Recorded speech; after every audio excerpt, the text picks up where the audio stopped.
What really happened with your host, Mike Rivero. You're listening to the Republic Broadcasting Network, where you'll find out what the Fukushima's going on.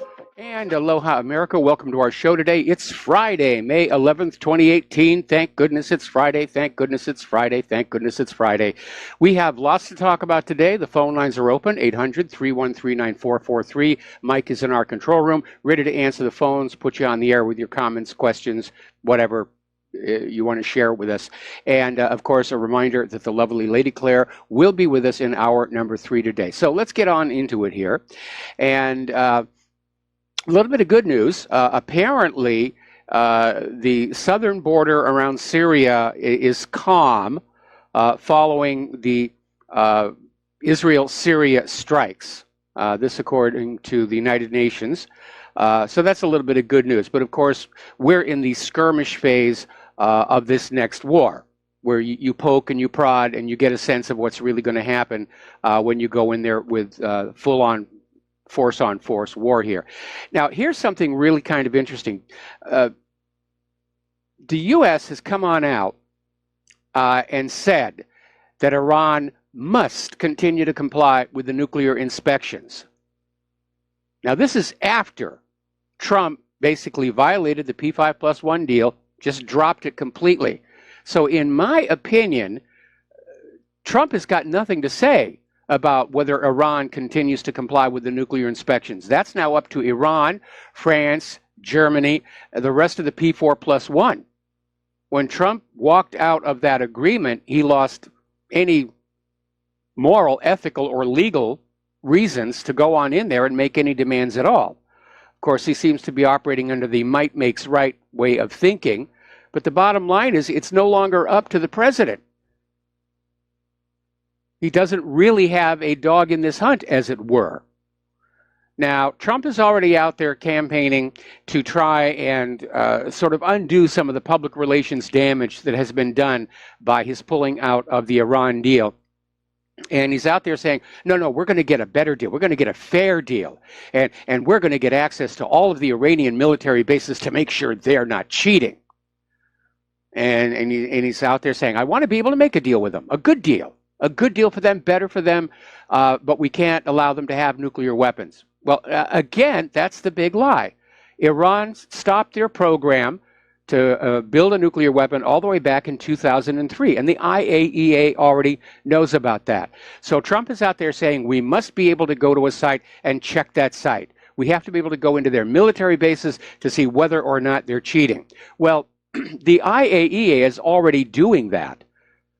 Iran has not interfered with any of the IAEA inspectors. They've got cameras looking at all the nuclear facilities.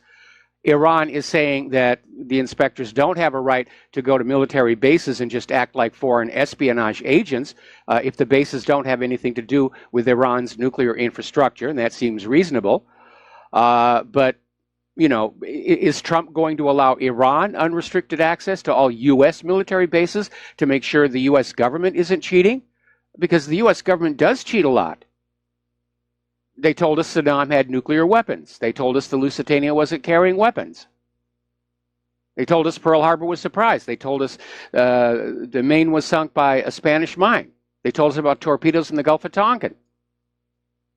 The U.S. government cheats all the time.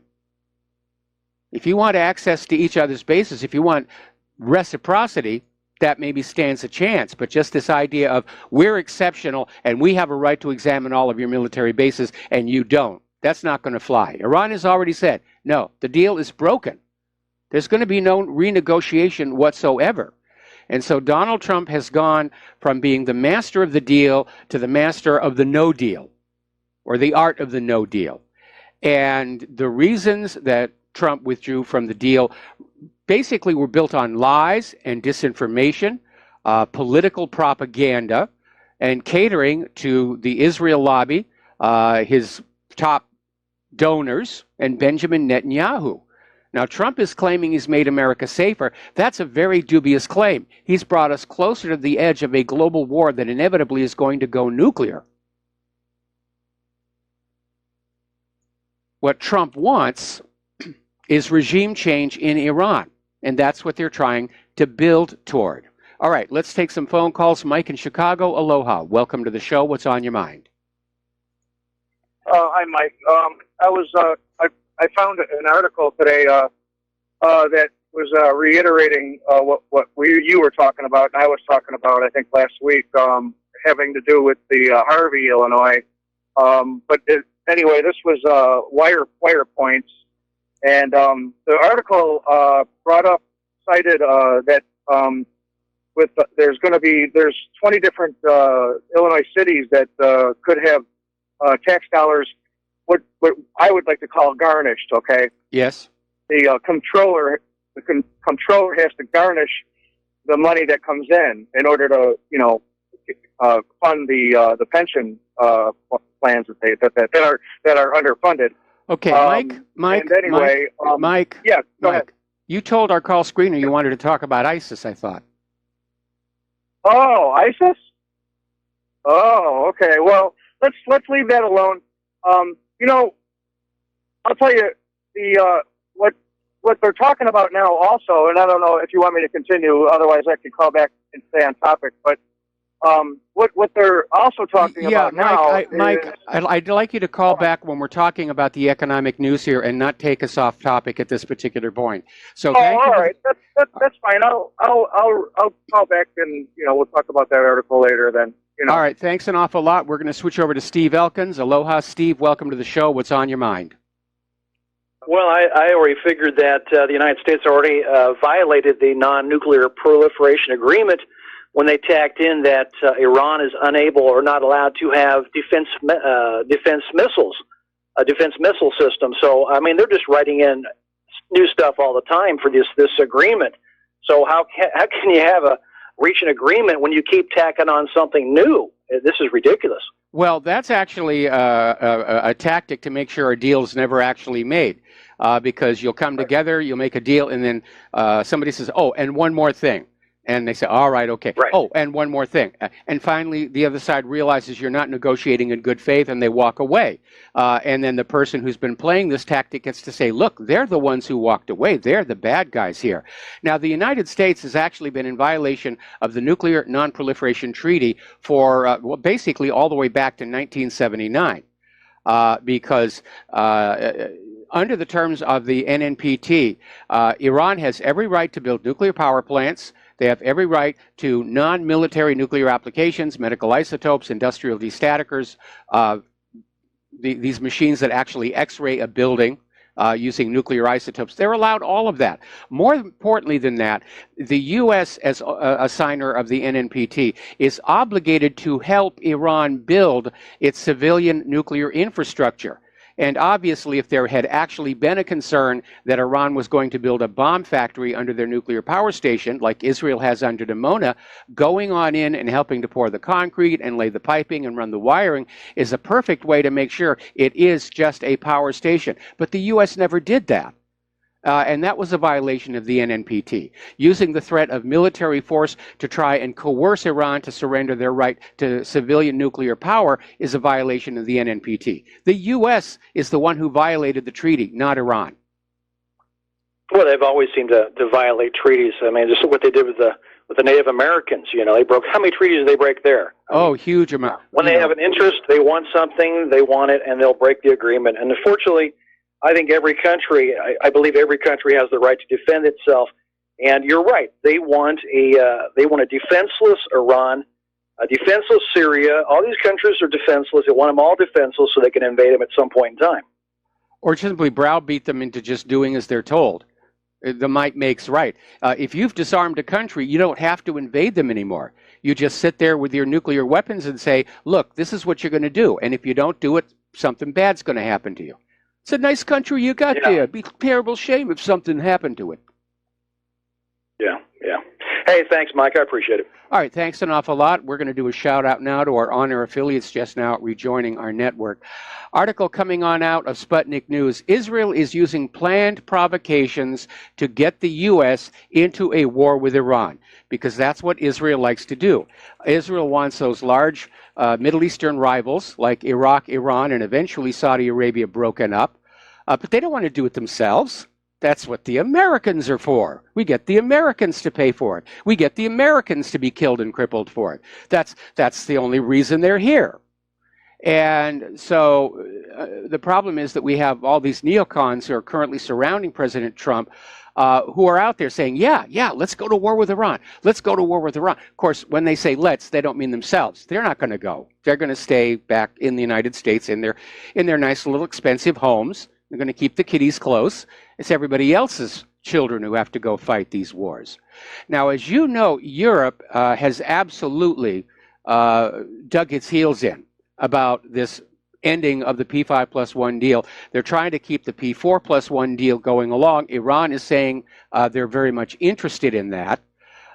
And apparently over in Israel, a member of the Knesset, Yair Lapid, just lost it. He's furious, saying they've lost it over there. How dare they defy the United States and Israel? How dare they don't recognize that Iran is a terrorist country and help us to smash it? And this was an article written in the Express, and I have it up here, and I want to read you just to show you how biased and misleading some of the reporting is that's going on. Right here, the little tag under the main headline, Israeli MP Yair Lapid raged against the European Union for appeasing Iran to contain the fallout after U.S. President Donald Trump pulled out of a hard-fought nuclear deal hours after Tehran targeted Jerusalem with a missile airstrike. There's the first big lie. Jerusalem has not been targeted. And Iran didn't fire those missiles. Syria did. All the military action so far is taking place in the Golan, which is still legally Syrian territory, illegally occupied by Israel. So, I mean, it's just lie after lie after lie after lie. And I felt I had to post a comment on this article pointing out all the outright falsehoods that were in it. And, of course, it was gone just a minute later. So the corporate media is still protecting its own, still protecting the lies, still protecting their image here.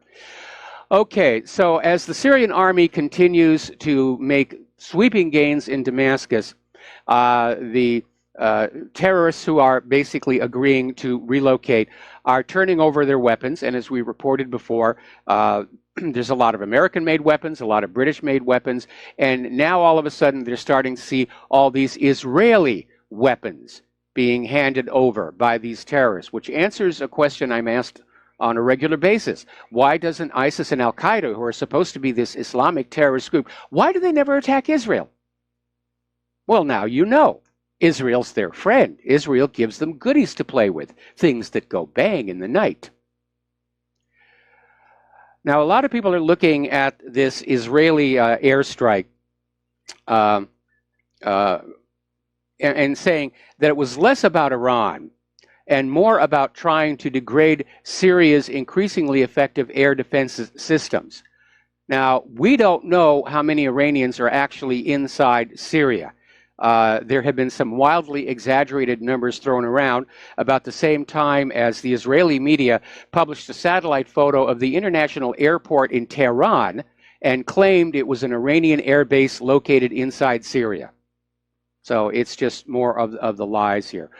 Over in Iraq, once again, they're reporting that U.S. troops are avoiding attacking any of the areas where the Islamic State leaders are to be found in Syria.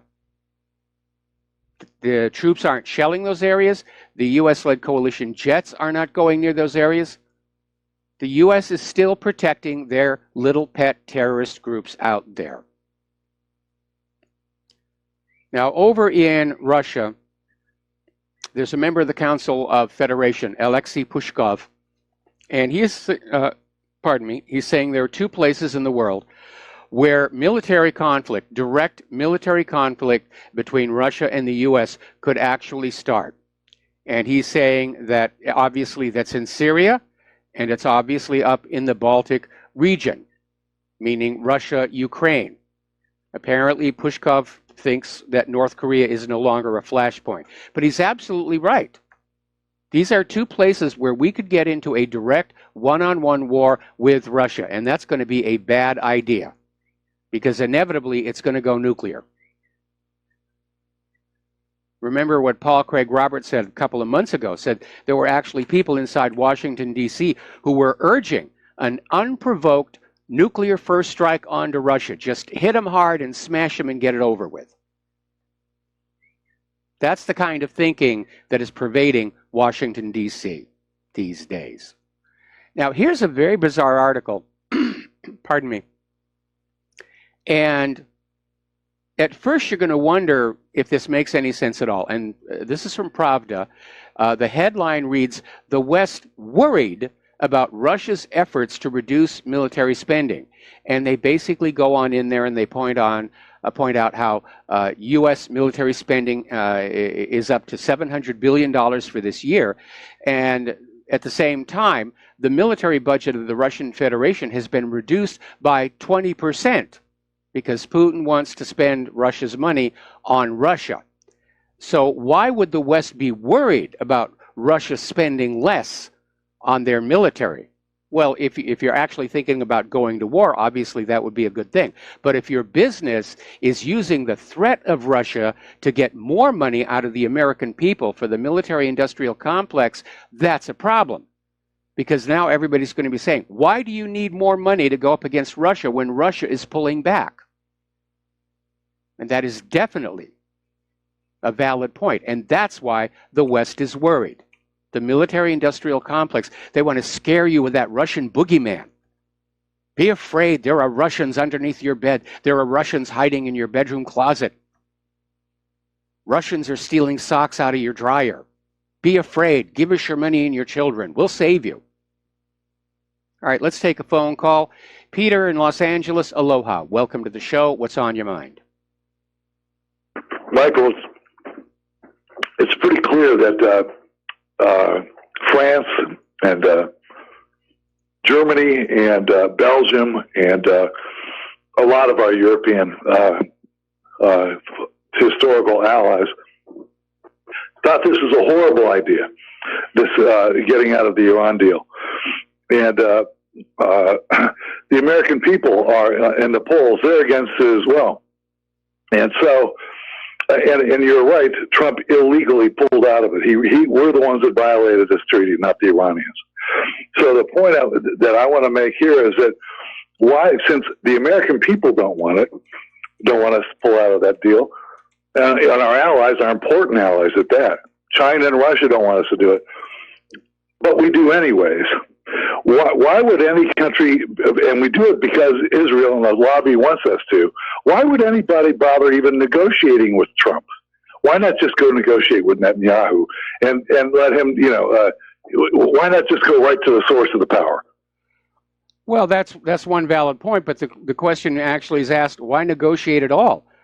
Because whether it's Donald Trump or Benjamin Netanyahu, neither one of them can be trusted to keep their word. I mean, especially if you hear some of the things coming out of Israel these days about how it's okay to use these expanding bullets on unarmed Palestinian protesters because they've turned it into a war zone. And the Israeli military is afraid of a bunch of Palestinian protesters carrying flags and signs.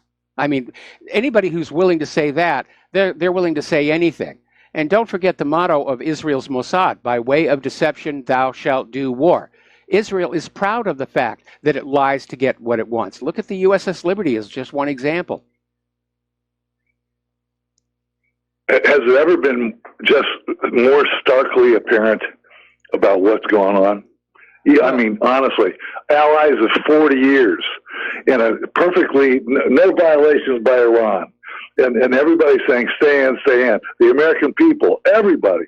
And we go with the Jewish billionaires and the Jewish lobby. All for Israel. It's very obvious what's going on to anybody who's paying attention. We just need to get more people paying attention. Peter, stay on the line. We got to take a commercial break, and I have something I want to share with you that happened just this morning, and we'll be right back. And aloha, America. Welcome back to our show. And before we go back to Peter in Los Angeles, I want to remind everybody that Deal for the Front Sight Training Academy has been extended to June 2nd. And I know our promos are saying May 5th, which has already gone by, but it has been extended to June 2nd, so you still have time to take advantage of it. And I got to be honest, if I lived on the mainland, anywhere in the West, I'd go for this deal myself. Okay. All right. Getting on back to Peter. Peter, I actually had something happen this morning that I think we all need to consider maybe a factor in why people aren't responding to what's going on. Claire and I were over at our local big box store stocking up on supplies, and we got to basically joking with the girl at the checkout about how, one end of the state was flooded, the other end of the state's on fire. We're living on the island that's a first strike target if we go to war with Russia. And she made this interesting comment about how that she had just quit paying attention. She didn't watch the TV news any longer, and she just figured whatever was going to happen was going to happen, and there was nothing she could do about it. This is a very nihilistic view of the world. And we've actually seen this before as a phenomenon coming out of depressions or great wars. And it's something that we need to keep in mind when we're talking to people. They may be tuning off the corporate media, and that's good. We have to convince them to start looking at the independent media and get them engaged, because they may choose to ignore politics, but politics will not choose to ignore them. Peter? Yeah, I think they're being intentionally conditioned to be dumbed down. If they listen to those guys, Mike, they're completely like Manchurian candidated, and if they don't listen to them, it's almost better to turn them off than to go through that. I mean, everybody knows it's futile. It doesn't matter what we think, and we have to keep them engaged, but it doesn't matter, Mike. In my opinion, what we think anymore. It hasn't for a while. They do what they want to do. They can say they're going to pull out of, like Trump runs on not getting into Syria, getting out of Syria. He lies about it. It doesn't matter. They own us. We have to come to terms with they own us. What are we going to do about it? Well, and we're being marched towards war. Well, obviously I disagree with you, or I wouldn't be doing this. I'd still be in the movie industry or doing something else, Claire's Roadie, which I'm doing also as well. Anyway, but what we can do, we can't influence the government, but we can influence the general population. And that's why they're so afraid of the independent media right now. That's why Facebook and Twitter are engaging in such obvious heavy-handed censorship right now. They're realizing that we have a voice and that people are listening to us. And again, go back to your original Sun Tzu. You cannot win a war unless you have an army that believes in the moral rightness of the conflict so that they will fight hard and, if necessary, die for it. You have to have a civilian population that believes in the moral rightness of the war so that they will bear the burdens that war brings even to the victorious side. And we've taken that away from the government. People who are in the military, they know these are wars of conquest. And people who are left behind, the civilians, they're tired of the war economy. They're tired of seeing their children come home in wheelchairs and metal boxes. They don't believe that these wars are right and just. The poll numbers prove it.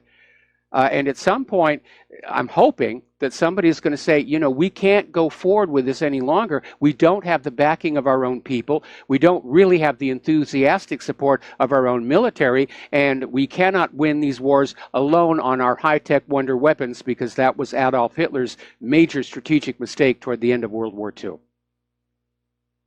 Well, I agree with you, definitely. That nobody wants to be a casualty in a war. Everybody knows these are,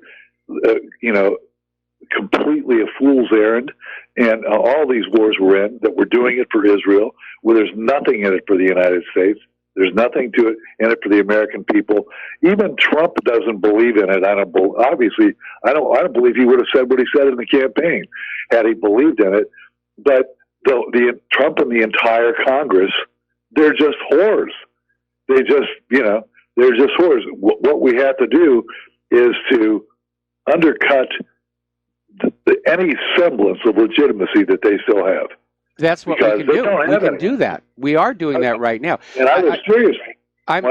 I get all these phone calls coming on in saying, call your members of Congress and everything. That's all well and good. They're not listening. We ought to take that same energy. Stop trying to change the government. It does not want to change. And instead take all of that same energy and just turn it to everybody that you know. ordinary people like you and I, teachers, bakers, bricklayers, whatever, anybody who will listen and just say, we are in serious trouble. We're heading into a world war. We're probably going to lose this thing. And if anybody comes back and says, oh, our government would never do anything like that, just remind them about how we were lied to about Saddam's nukes. And if they come back and they say, well, the U.S. has never lost a war, just remind them about Vietnam and the fact that we never actually won the Korean War. And just chip away at those core beliefs. Anyway, Peter, got to let you go. We have to do another break for commercials. We'll be back with more news after these words from our sponsors. Aloha, America. Welcome back to the show. And you'll probably remember not too long ago when I was talking about Donald Trump, the image of him that's emerging as very weak, very easily manipulated, and particularly susceptible to flattery. And under the 5th anniversary, Israel-Gaza border are continuing. The violence is continuing. The corporate media is totally ignoring it. Most Western governments are refusing to comment on it anymore. But lost amid all of the noise and smoke and fire is that Hamas has offered Israel a ceasefire deal, a truce offer, to just say, let's just calm things down in place and get away from all this stuff. And Israel is simply refusing. And analysts are saying that news of that refusal may exacerbate tensions in the area. Now, on May 15th, next week, that's Nakba Day. Now, Nakba is Palestinian for the tragedy, which is their view of what happened when Israel was carved out of their country. And it's expected that there are going to be protests all over Gaza and the West Bank, and they're probably going to be met with violent reprisals by the Israeli forces. So it could get very ugly. And the fact that Israel is refusing to discuss the truce offer is sending a message. You know, there is no hope for peace in the future. So what happens when you've got nothing left to lose? I remember there was a quote from one of the Tom Clancy books. I liked his earlier books before he started using co-writers or ghostwriters. And let's see, I can't even remember which one of the books it was in. It was the one after Ryan becomes president and the dictator of another country gets assassinated. And there was a comment there about how tyrants can appear strong and powerful, and they see their people as weak, cowering rabbits. But even rabbits have teeth, and sometimes rabbits get desperate. Just something to keep in mind. Now, over in Duma Village, this is a different Duma Village. This is near Nablus. And apparently, a bunch of these illegal Israeli settlers hurled firebombs into a home of relatives of the family that was killed back in 2015 by another firebombing by the illegal Israeli settlers. So again, who is it who's really inciting the violence over there? It's not the Palestinians. The army has injured 61 Palestinians in Nablus, and apparently medical sources said the soldiers shot 2 young men with live fire, 14 with rubber-coated steel bullets, and caused 45 others to suffer the effects of tear gas inhalation. And this was basically a result of the storming of an Islamic site, Joseph's Tomb, by 6,000 illegal settlers. Joseph's Tomb is one of the areas that is contested, whether it's an Islamic site. Judaism also holds it to be sacred, and they fight over it. And this is what happened again this time. And as usual, the IDF sided with the illegal settlers here. Up in Russia, Putin has started his 4th term by sacking several senior ministers, several very prominent ones, who aren't performing, who aren't doing what he wants them to do. Trump should have done the same his first day in the Oval Office. I think that was probably his biggest single mistake, coming on into the White House, was trying to be magnanimous in victory and saying all the Obama holdovers could stay on and hold on to their jobs. And he mistakenly believed that because he was now the boss, their loyalty would transfer to him. That may be how it works in the world of business. That isn't how it works in the world of Washington, D.C. politics. And that, I think, put him on the path to being compromised by the deep state. Meanwhile, Nikki Haley is once again flapping her gums up at the United Nations, calling for regime change in Venezuela. I mean, here the United States can't handle the wars it already has. It's still stuck in the quagmires of Afghanistan, can't get out of Iraq, still stuck in Syria after 8 years. And Nikki Haley's out there saying, yeah, we can take on another one.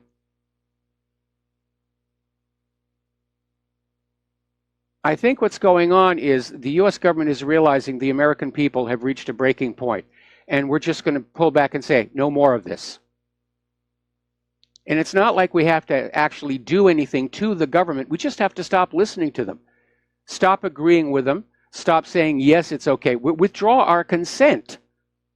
And I think they understand we're getting close to that point. So they're trying to get all these areas with the oil resources under their control as quickly as possible, in order that those resources be traded in the U.S. dollar. They're trying to bring back the petrodollar, trying to bring back the Bretton Woods Agreement. They're failing miserably. And so Nikki Haley is saying it's time for regime change in Venezuela. Well, Nikki, here's your rifle. Here's your parachute.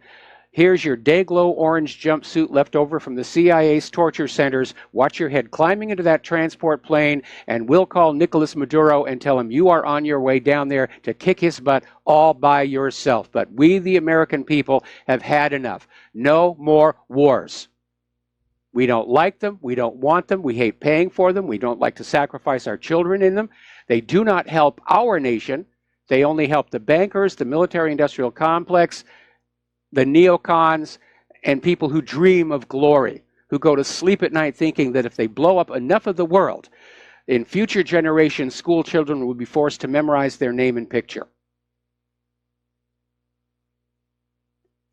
Getting to the domestic politics now, it's now starting to come on out that former Obama advisors Ron Klain and Kip Wainscott have been advising the crowdfunding organization raising money for Stormy Daniels, which her lawyer claims is completely nonpartisan. It's just all about consensual sex and hush money. If I were Trump's lawyer, I'd be asking, why was the money paid? Did Stormy Daniels extort Donald Trump? Because I don't think Trump just said, I feel like giving Stormy Daniels $130,000 today. Doesn't strike me as that kind of a guy. I know he's got a lot of money, and he could always send a few bucks my way. Don't think it's going to happen. But to me, that's the real unasked question in this whole Stormy Daniels affair. Did this porn star try and extort Donald Trump? And did Donald Trump go along with it rather than have a big media stink? Because you know how the media loves a good sex scandal. But somebody needs to ask that question. Who initiated the discussion of a payment?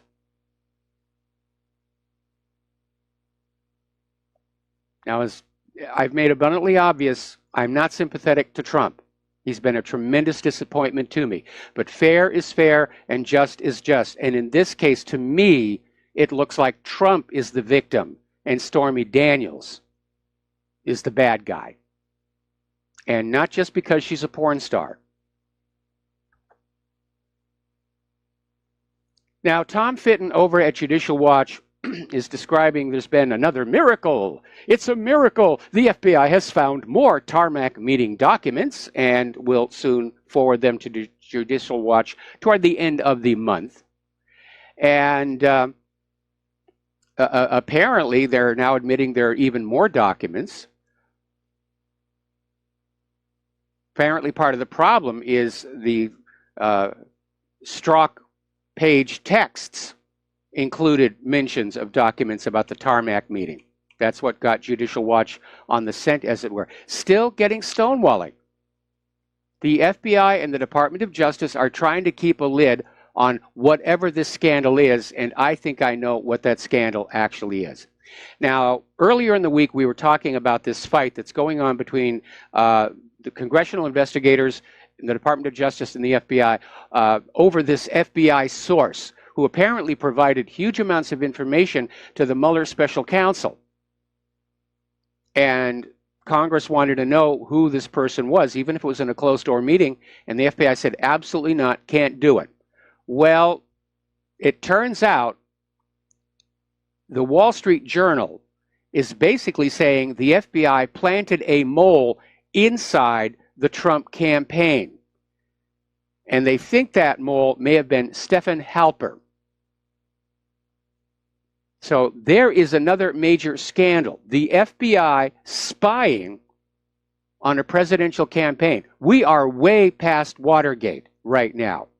Because, yes, you had FBI spying on the Democrats on behalf of Nixon.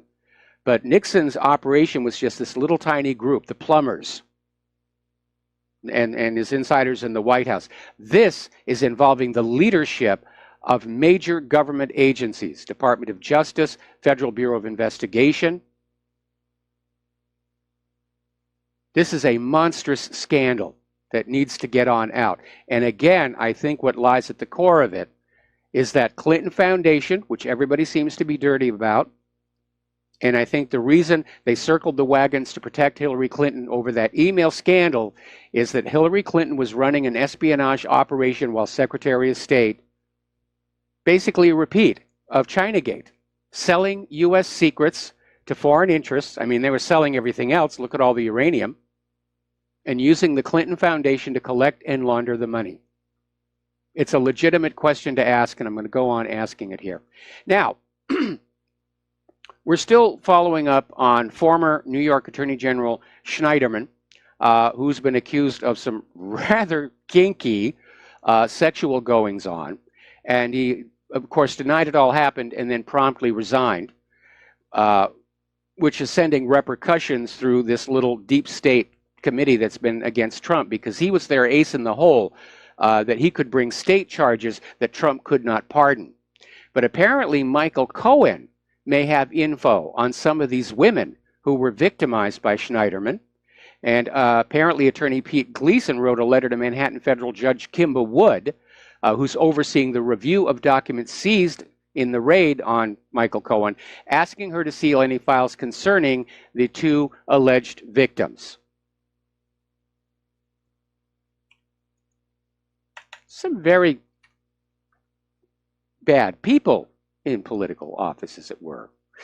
Now, the other day, in fact, it was just yesterday, we were talking about the new revelation that James Comey, prior to his testimony before Congress, had been told by high-ranking officials in the FBI to coordinate with Special Counsel Robert Mueller's investigation before testifying, to basically coordinate their testimony. I think the term of craft is strategize their conformity.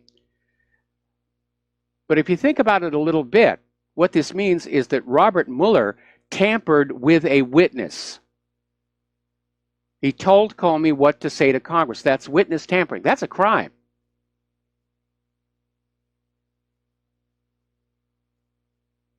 It's a criminal government. It really, really is.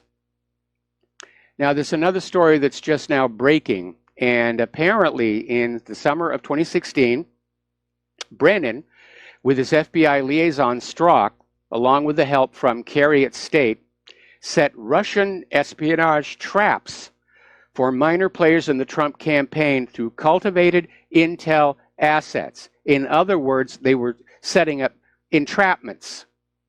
They were trying to basically, get Trump's players somehow tangled up with Russian espionage. It's a frame-up. Maybe they were using honey traps or something. But again, it's all a setup. Now, over the last couple of months, we've been hearing the Democrats out there thumping their chest about their chances to retake the House in November. And Chuck Schumer, well, he's banking on victory in November. And he's already out there saying if Democrats win Congress, they will move to impeach President Trump. Nancy Pelosi's already out there saying that if the Democrats win the House of Representatives, they're going to raise taxes. But apparently the recent primary results have thrown the ice bucket challenge all over these Democrats. Because Tuesday night, Indiana, Ohio, North Carolina, and West Virginia held their primaries. And the GOP just did very, very well. And right now, the current polls are showing that as far as the Senate is concerned, it will remain under GOP control this November. The Democratic lead to take the House of Representatives has shrunk to just 1.5%. And because that's within the margin of error of the poll, basically it's a tie. And the trend is still downward. Now, the numbers from these primaries revealed that Republicans were getting out there and voting, and Democrats were not. The Democrats have failed to mobilize their base. And that may be due to one of two reasons, both of them going back to 2016. It may be that Democrats were just turned off by all the antics of the DNC and the Hillary campaign relative to Bernie Sanders. Or it may be because of all the recent talk about how regaining the House of Representatives is a shoo-in. The Democrats said, I don't need to bother going out and vote. We've already got this. It's a lock. But in any event, the primaries held this week were a tremendous disappointment to the Democrats. Now, Gina Haspel is expected to win confirmation. She's got enough votes to do it. But the debate over the torture issue continues. And when we come back from these commercials, I will elaborate. We'll be right back. And aloha, America. Welcome back to our show. Now, we're talking about Gina Haspel. She's probably going to be confirmed. She has enough votes by a slim majority to win confirmation. But the issue about torture is still very much front and center in everybody's mind. And a lot of people were very concerned over the fact that Gina Haspel refused to say that torture was immoral. And that really bothered a lot of people, including yours truly. Now, Haspel's defenders or the CIA's defenders are out there in force. And Dick Cheney did an interview yesterday saying that we should continue the enhanced interrogation of terror suspects. In other words, continue the torture. And he said, if it were my call, I would not discontinue these programs. I'd have them active and ready to go. And I'd go back and study them and learn. And this was on Fox Business News. Cheney said, I'd do it all over again. You don't suppose he wants to watch? I mean, this is a very, very sick attitude, and I'll tell you why. First of all, anybody who understands interrogation will tell you torture does not, in fact, work. In fact, when Congress was looking into the CIA's torture scandal, and the CIA said, we got this and that information from these people, the investigators said they were just making this stuff up. Do you remember when this was all going down and we had these color-coded terror alerts, green, yellow, orange, red, peach, taupe, mauve, plaid, and we went through several of them. Imminent terror attack is about to happen, and it never did. And what that all came from was people being tortured, saying, when's the next terror attack? And the guy being tortured said, oh, okay, it's next Tuesday. Okay? Stop hurting me. It's next Tuesday. That's where those came from. It was complete fantasy. So torture is only good to get politically expedient confessions, like they got from Khalid Sheikh Mohammed.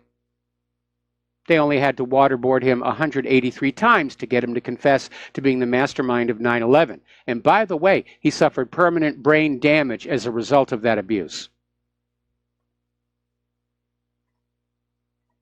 So Cheney is out there. He's trying to basically support Haspel, and also, of course, himself. He doesn't want to admit that he and Bush were wrong to have engaged in this kind of a practice. I mean, I remember when I was a kid in school, and we were told that one of the reasons that the Germans and the Japanese were so bad and had to be destroyed is they were torturing captured American prisoners. And now we have Cheney saying we should just do exactly the same thing. We should be just as evil, just as loathsome and vile as we've made the Germans and Japanese out to be. And we shouldn't. If we're supposed to be the exceptional nation, we have to be better than that. And clearly we're not. In fact, Cheney's pushing for the continuance of torture tells us we're not an exceptional nation at all. All right, we're going to take a break for station identification. We'll be back after these few words. And aloha, America. Welcome back to our show, hour number 2. And no, I'm taking phone calls. Let's go to the phones. Jeff in Georgia. Yeah, right. Jeff's on the ban list. All right, thanks an awful lot. All right, so getting on back to domestic politics.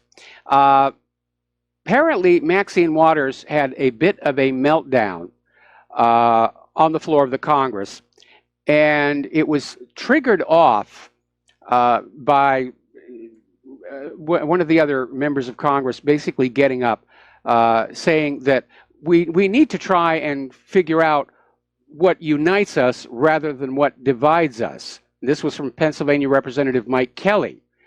Now, as you know, the Democratic political machine basically exploits division to get votes. Whites against blacks, gays against straights, men against women, young against old, so forth and so on. They don't want a unified nation. They can't function in a unified nation. They don't have anything else to basically campaign on other than divisiveness. The feminist card, the abortion card, and on and on. We saw that all through 2016. That's all Hillary ever talked about, with, you know, the women and the gays and all the rest, and the Black Lives Matter. That's all they got. So Maxine kind of exploded in response and played her double card of being a black woman and basically came to say that she resented making America great again. Because in her mind, a great America, a unified America, is someplace where the Democrats can't really function. But the Democratic Party did it to themselves. They took the quick and expedient, jingo-based approach to their campaigns. They didn't really have any policies and platforms. You got people like Nancy Pelosi out there admitting that if they were able to take Congress back this November, the first thing they're going to do is raise taxes. And aren't you all being taxed enough? And it's one thing to be taxed and quite another to not have that money come back to your community. Now, other nations have high taxes, especially over in Europe. But in those countries, you get things. You get free education. You get medical care. You get decent streets, decent mass transportation. Here in the United States, you're still paying those taxes, but you have to borrow money to go to school. You have to pay huge amounts of money for health insurance that won't cover most medical bills under the deductible, so you have to pay for that as well. And Pelosi thinks that's just fine. That's a perfectly working model. We just need to get a little bit more money away from you. And if you look at all of the Democratic strongholds all across this country, where the Democrats are in charge of cities or counties, they're disasters. Huge amounts of money being taken away from the people, and somehow it's not getting back to them. Crime is rampant in the streets. The law-abiding citizens are disarmed. The murder rates are up. The Democrats, the liberal Democrats, are living in a dream world, and that's been a big problem with liberalism all along. They're campaigning on what they imagine the world could be and get very angry with anybody who refuses to go along with the fairy tale. And again, that's because the entire political, philosophical foundation of liberalism goes back to an intellectual fraud, Coming of Age in Samoa by Margaret Mead, which sold the idea that we are all born with a completely blank mind and that everything that we think is a result of the environment. And so the liberal justification for trying to control everything is, if we control everything around you, we will control what's inside your mind, and you will be a happy little mushroom. And it doesn't work that way. Mead's book was a fraud. It's been documented. She made so many mistakes in that book. She went down there to basically prove a preset agenda. And of course, the liberals still hold Mead up as an icon, because her book is the foundation of their entire justification for tinkering with everybody's life. Okay, now, here's another Democratic congressman, actually a former Democratic congressman. His name is Mel Reynolds, and he used to be a Democratic congressman from Chicago, but he's decided he's given up on America because he just had his third criminal conviction. And now he's had it. He's given up. He's going to move to Africa when he gets out of prison. Okay.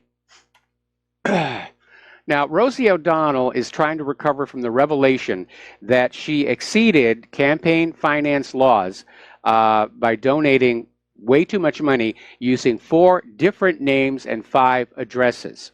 And get this, right now she's out there saying she didn't know she was breaking the law when she did this. She just decided she needed to use 4 names and 5 addresses. It doesn't mean there was anything wrong there. Of course, you know what the judge is going to say. Ignorance of the law is no excuse, which is rather thin. I mean, back in the days when the law was simple and knowable. But today, even most lawyers don't know all the law. So let's talk about the economic news now. Apparently, the Fed is looking at the end of quantitative easing right as mortgage rates begin to soar. And that, to me, looks like that's a collision waiting to happen. Now, California just gave itself a $200 per year tax income increase for every new home that exists. So that's about a 2% gain on your annual property tax. And it's not going to help because taxes have gone so high in California that Californians are moving out. They're moving to more rural Midwestern areas where life is a little more reasonable. And I'm sure that the deteriorating conditions inside California from the illegal immigrant influx is contributing to that as well. Now, when Claire and I were in San Francisco, when I was working on Day After Tomorrow, it was a beautiful city. And we really liked being there. And frankly, if the company where I'd worked on Day After Tomorrow had offered me a permanent job, I would have taken it. And we would have moved back there. But looking at San Francisco today, we're hearing all these stories about urine and feces in the streets and just trash everywhere. Starting to look like basically any other democratic city. Now, over in the European Union, and this is the reason why that Israeli member of parliament went ballistic and said Europe has lost it. Oh, and by the way, somebody wrote on in and said that the Express put my comment back up. Apparently, they read my update on the webpage or something. But anyway, the European Union is moving to defend companies from U.S. sanctions against Iran. And one major argument against the U.S. withdrawal was the impact it would have on U.S. relations with the other parties to the deal, including European allies. And that's certainly true. It has driven a major wedge between Europe and the United States. And Europe is now scrambling to strike back against the U.S. Measures. And they're trying to figure out some safeguards. They're even talking about the EU passing laws basically blocking sanctions and saying they don't apply here anymore. And the only reason U.S. sanctions have any teeth is the number of countries who will go along with them. But all of a sudden, that is starting to break. They may have gone to this well a few too many times. Over in France, they're out there saying, say Bruno de Marie, are we America's vassals? And so France is now vowing to go on trading with Iran and to defy U.S. what they term economic policemen. And he's saying it's time for all European states to open their eyes and stop being puppets of the United States. This is not going well for the United States government. And they've been a superpower for so long, since at least since the end of the Cold War. They just got used to the idea, we're running the planet. Everybody will do what we say. Well, that's rapidly falling away between our economic fragility and the demonstrated poor performance of our weaponry in Syria. More and more of the world are saying that the U.S. is a paper tiger. It's becoming an empty suit. And they're not afraid as much as they used to be. And they're certainly not showing any respect, because we have behaved in a very disrespectful fashion. Iran is out there saying that the U.S. exit from the P5+1 deal will not impact oil exports. Well, it will in one significant way. None of that oil is coming to the United States. And you're going to feel that pain at the gas pump. Iran's going to find plenty of other customers for their oil. Certainly, it looks like they're going to go on selling to Europe, and they'll find other markets. Now, there's an interesting little article over here in Sputnik News. Why Soros, Goldman Sachs, Wall Street tycoons embrace Bitcoin. And they're basically saying that George Soros and Wall Street tycoons have warmed up toward Bitcoin. And there's a warning coming from Tom McGregor, who's a Beijing-based political analyst and Asia-Pacific commentator for China's national TV broadcaster CNTV, saying that these cryptocurrencies can be used for ill-gotten gains to the point where they pose a grave threat to national currencies. They could be used in a pyramid scheme where you con so many people to pour their cash into Bitcoin that national currencies can be depleted. Now remember, George Soros made his reputation and his money as the man who broke the Bank of England. So is he getting ready to do the same thing again with Bitcoin? See, it's one thing when you have real, sound, honest money. Silver, gold, other hard commodity-based assets. They can be manipulated, but not that much, because their value is stable. When you have a fiat currency like the British pound sterling, or the US Federal Reserve note, or Bitcoin, the potential for manipulation is much, much greater. And I think there's a reasonable concern here that if too many people were to get into Bitcoin, that it would be just a Ponzi scheme to loot those people's wealth, a pump and dump, only with Bitcoin instead of stocks. And I've always had caution towards cryptocurrencies. I like the underlying idea of a medium of exchange not under the control of private central banks. But the problem is there's nothing good that comes into this world that the bankers cannot turn to evil purpose. And that seems to be the case with the Bitcoin as well. Now, the Russian ruble is being basically pulled up with the oil price rally. And so the world's biggest energy exporter, they're doing good. They have recovered from that ill-conceived oil price war that caused so much damage to Venezuela and Saudi Arabia, U.S. fracking companies. Now that oil prices are going up, Russia is doing much, much better. Here's an interesting little article that came on out commenting on the fact that both Amazon and Google seem to be going after each other's core businesses. I mean, they carved themselves out a very comfortable niche, and they're doing incredibly well. But now they're starting to get delusions of grandeur and go into the other person's business. Now, there are a lot of good reasons why they shouldn't do that. One of the best American companies, used to be at any rate, was Hewlett-Packard. And I first became aware of their product when I worked at JPL. and I love their calculators, but when Messrs. Hewlett and Packard left the company, it kind of went downhill. But their management style was something that really should be studied by anybody who wants to start a business. Very small management, very organized, small teams working on specific projects. And I think it was Hewlett who always used to say, we stick with the knitting, which was his way of saying, there's this one thing that we do really well, and that's we make really good instruments and calculators.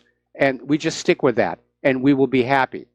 And it's a warning that you shouldn't confuse having an expertise in one area, saying that, well, I'm now smart enough to go on to other areas. So we're seeing what's going to happen with Amazon and Google, but apparently Amazon now wants to get in on digital advertising, and they have lots of shopping product searching data to mine. And Google is now partnering with Walmart and Target for e-commerce. Now, Google doesn't have just search data. They have whole browsing history, geographic movements, your emails, offline purchases, Android Pay. Amazon knows what you bought on Amazon, but Google knows what you bought basically everywhere else. We could actually see a war between the two of them. Frankly, given Google's recent treatment of the truth movement, I hope Amazon wins. Over in Great Britain, the British people are getting very, very angry with the House of Lords. And it's a little different from the House of Representatives and the Senate here. In Parliament, there's the House of Commons who are elected, and the House of Lords who just get to be there because they're rich. And the House of Lords is supposed to just monitor legislation and provide guidance, not try to run some unelected dictatorship in which they clearly do not believe that the little people are capable of thinking for themselves. And the House of Lords is trying to find a way to wreck the Brexit deal. And now it's coming on out that more than a few of the members of the House of Lords are receiving huge farming subsidies directly from the European Union. So there's a clear conflict of interest. And the British are wondering, who's keeping an eye on the House of Lords? There's a lot of tough talk going on over there about maybe it's time for the House of Lords to go away. Over in Germany, there's a tremendous outrage there. This is from Sputnik News. Millions of Germans are living in poverty while the Islamist refugees are paid thousands of euros. This is coming from the Alternative for Germany party. And they're pointing the finger of blame at Angela Merkel and her open-door migrant policy.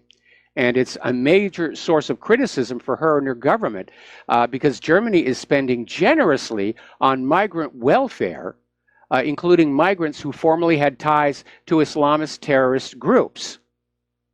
And the Alternative for Germany party is saying that more money should be allocated to take care of struggling German pensioners. And I'm fully in agreement. The priorities for Merkel should be Germany and the Germans. But she's caught up in this New World Order, globalist government, and dreams of the day that her rear end gets to polish the seat of that golden throne of planet Earth. Now, the Alternative for Germany party is also slamming a proposal to allow these former Daesh terrorists to bring their families into Germany as well. And I think the German people are just getting very, very upset with all of this. Now, there's a bit of a political divide that is taking place in the European Union. There are two camps. There is the integration camp, which is being championed by Emmanuel Macron. And then there is the let's not integrate any more than we have because it's already a mess camp, which is actually coming from Merkel, even though she has the open border. But Germany is saying Macron's vision for more European integration just goes way, way too far because he's talking about a European Minister for Finance, a separate Eurozone budget, and a new European Parliament that might actually have some authority as opposed to the current one. Now, Merkel might agree there is a need for a change to how the Eurozone operates, but first has to contend with the coalition government, which is not so easy to convince, because our coalition government is starting to fall apart. Macron is out there saying that without the complete integration into the United States of Europe, the EU is nearing its demise. He may actually be correct on that. We'll be right back after these words from our sponsors. Aloha, America. Welcome back to the show here. And I'm just looking at updates on what's going on with our volcano here. And the volcanic gases have finally reached Oahu. My eyes are stinging right now. Okay, now, getting on back to the news. First of all, relative to that promo that we just did, Republic Broadcasting does need your help. We're in a serious fight here to get the truth out to the American people before we all get led down the primrose lane into another global war that in all likelihood is going to go nuclear. Because whichever side is losing will resort to those weapons. It almost doesn't matter which side wins or loses. I think the U.S. is going to lose, but the U.S. could actually win. And at that point, somebody else with nuclear weapons will resort to them. That's why we have to stop this insanity from happening. And as I said earlier in the show, we need to stop focusing on trying to change the government. It does not want to change. And we have to basically focus all of that same energy on simply informing the public. Get them away from corporate media, get them pointed at independent media. So that's why Republic Broadcasting needs your help. And if you can help, please do. There's no such thing as too small a donation. The postal address to send check, money order, or if you prefer anonymity cash, is Republic Broadcasting Network, 2251 Double Creek Drive, number 302, Round Rock, Texas, 78664. The phone number to pledge to be a recurring subscriber is 800-724-2719, extension 03. The network will thank you. Now, interestingly enough, the battle in California over sanctuary status is really cranking up. And now Santa Clarita has become the first city in Los Angeles County to vote against the sanctuary state status. And it was a very raucous meeting. A lot of the open borders people were out there screaming that everybody there was a racist. And I'd like to point out, illegal isn't a race. And if you're an illegal immigrant and you break the law, you should be afraid of law enforcement. So it was raucous. But again, the open borders people are out there saying that anybody who's not willing to allow MS-13 or a bunch of rapists or contagious people into our country, we're being racist. No, we're just trying to be practical. And once again, it shows how liberals they're out of touch with reality. They're living their dream world, that all these refugees and immigrants are going to come on in and we're going to just hug and hug and hug. And the reality is quite different, but they don't want to look at that. You try and force them to look at that, and they scream that you're racist, or they cry and get their Play-Doh or their little bubble wrap or whatever it is that they do to deal with their stresses and tensions.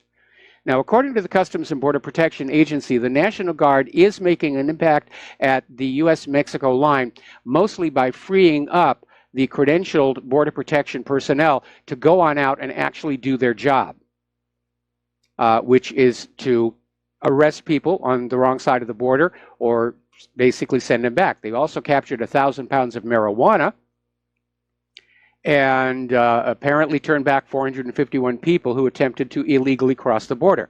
Now, remember that Central American caravan that came into California and they all got on in? Because Governor Jerry Brown did not send the National Guard down there, as Donald Trump asked him to do. Everybody who is aiding, abetting, transporting, housing, or hiring an illegal immigrant is in violation of Title VIII. This is not an issue of a political philosophy. It is the law. Now, over in London, as you know, they have a real problem with violent crime, much of it connected with their refugee crisis. And despite gun control, there are a lot of guns as well as knives being used out there. Now they're talking about a knife ban, so that only the bad guys will have large knives, and the law-abiding Brits will be reduced to carrying a Swiss Army knife, which are useful but not really in a fight. So Mayor Sadiq Khan went on the air to announce his latest campaign. He's going to start a campaign to ban junk food ads across the capital. Londoners are being knifed to death, and Sadiq Khan thinks the enemy is cheeseburgers. And he's already being ridiculed about this. And this, how out of touch are you? But, you know, that's something politicians will do. If there's a situation they can't solve and they can't do anything about, they'll try and change the focus. Oh, this is a crisis. You know, fatty junk foods, that's the crisis. I'm going to do something about that. Pay no attention to all the dead bodies. That's how politicians work. And I'm glad the Londoners basically called him on that. Okay, we're going to take another break for commercials, and we'll be right back after these few words. Aloha, America. Welcome back to our show here. And we're just finishing up on the immigration issue. Apparently, over in San Francisco, they have decided they're going to allow non-citizens to vote in the school board elections. They're just giving California away to the illegal immigrant population. They're just giving it away. California is definitely off our list. When Claire and I finally have the means to move back to the mainland, as much as we liked California when we lived there, we wouldn't go back. We wouldn't, absolutely.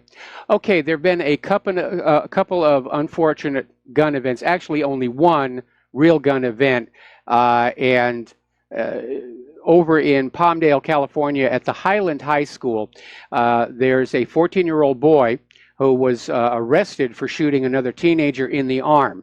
Now, the teenager who got shot in the arm, apparently relatively minor, he took himself to the hospital. And the 14-year-old shooter apparently is a male Hispanic.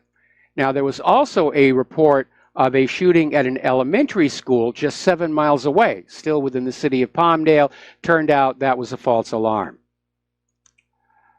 Article coming on out of Russia Insider saying the Skripals will most likely never be allowed to talk.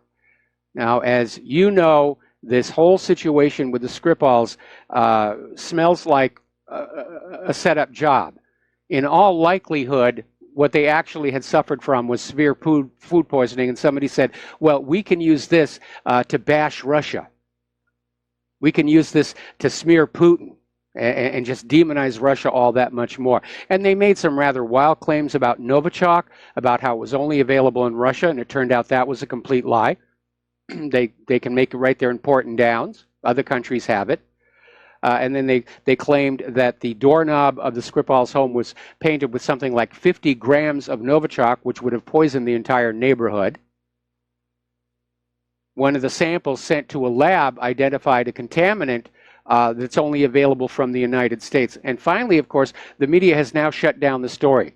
The prevailing rumor is there was a D notice issued on the story.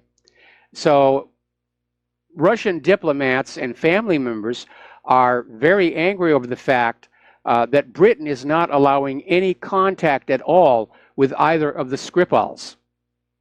They're holding Sergei and Lulia incommunicado. For all intents and purposes, it's a kidnapping. Still trying to protect the lie. All hail the lie. The lie must be protected. All right, so you're going to love this one. Not too long ago, we talked about how South Carolina passed a law equating criticism of the government of Israel with anti-Semitism, which is like saying that the only reason people ever criticize the Nazis is they hate Germans, and criminalizing it. If you say anything bad about the government of Israel in South Carolina, you will be in trouble. Well, it's getting even worse than that because apparently the Connecticut legislature has passed a law requiring Holocaust education in all state high schools. You will accept your brainwashing. Now, I have two problems with that. First and foremost is there are reasons to doubt the Orthodox story of World War II, primarily based on how badly we were lied to about Saddam's nuclear weapons. And Israel is trying to basically force this on all school kids. Remember, it was Spielberg out the other day saying, oh, yes, it should be a mandatory part of education. My second problem I have with this is how is this kind of indoctrination going to help these kids get into a college or a decent job? Shouldn't these kids be learning how to read properly, how to write, how to do math, science, engineering, problem solve? That's a big problem. Our schools are not educating our kids. Our kids' test scores are in decline against the rest of the world. One of the reasons that corporations are demanding more H-1B visa workers is because these workers come in from other countries fully educated and ready to go. And our schools are producing graduates, if you'll pardon the term, who are not all that literate, certainly not math literate. They don't really have the skills needed for the decent jobs, and on top of which they're saddled with thousands of dollars of college loans. And by the way, the interest on those loans just went up 0.5%.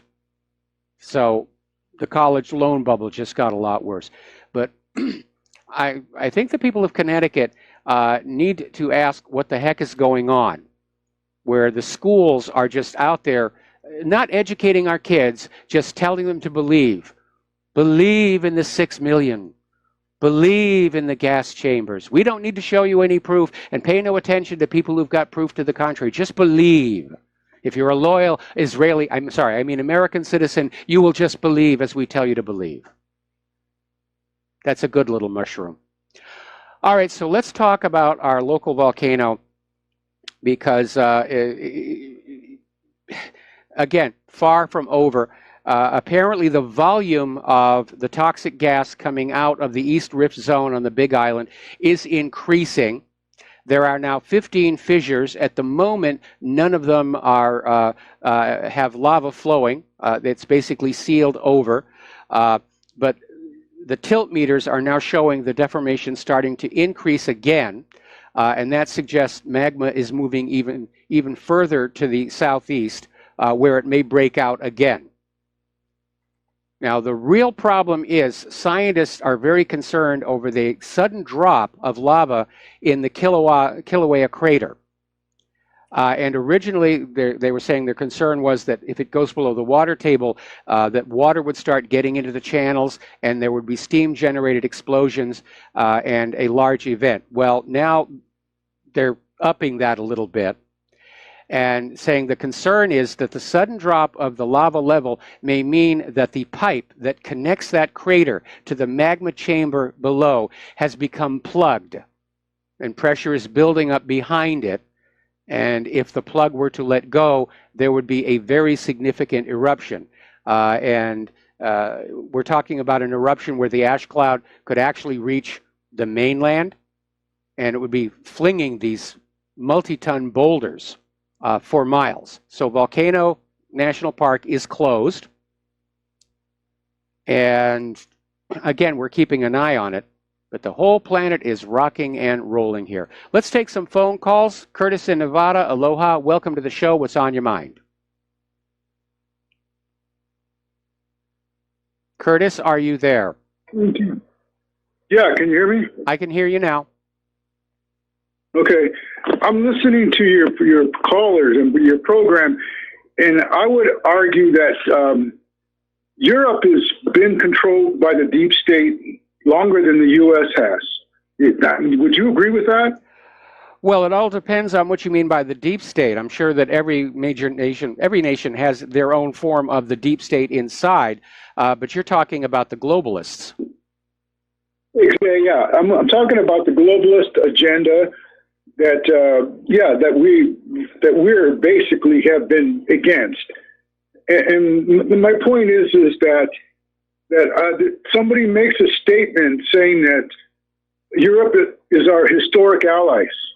Okay, now mainstream, yeah, we've seen that, but now that we know, listening to programs like yours, that these people are controlled by the globalist agenda, and of course they're going to go against whatever, if they see we're trying to get away from that, and one of those ways is that Iran deal, then of course they're going to be against what we're doing, what Trump's doing.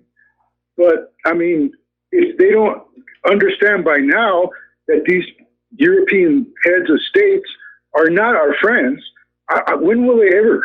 I mean, are they not listening to us?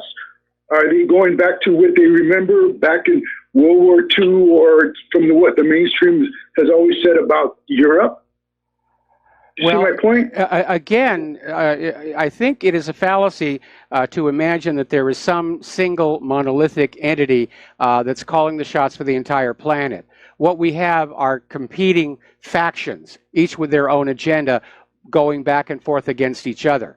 And I think the clearest illustration of that, of course, is the globalists want the open borders, even though it is contradicted by the people who want the European Union to stay apart. Those two policies are clearly in conflict with each other. And I think if there was a single monolithic entity in control of the Earth, times would actually be kind of smooth and rather dull and boring.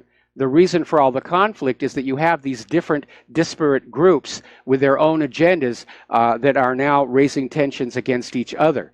As far as Europe, obviously Europe's been around a lot longer than the United States, and they have a lot of historical traditions that they're living with. And for that reason, I think it might be valid to say that their local deep state is probably older than our deep state. But whether they're coordinating or not, nobody really knows. But from all the turmoil I'm seeing around the globe, I'm not seeing evidence of any kind of a single global deep state at work. I'm seeing a lot of little deep states at war with each other. No, I would have to argue that there is maybe not one single that has control yet, but there are several that have been in control for a long time in the Western part, Western civilization, Europe and United States, by proxy of Britain. We're still being controlled by Britain. As a matter of, if you go by the maritime law and the receivership of being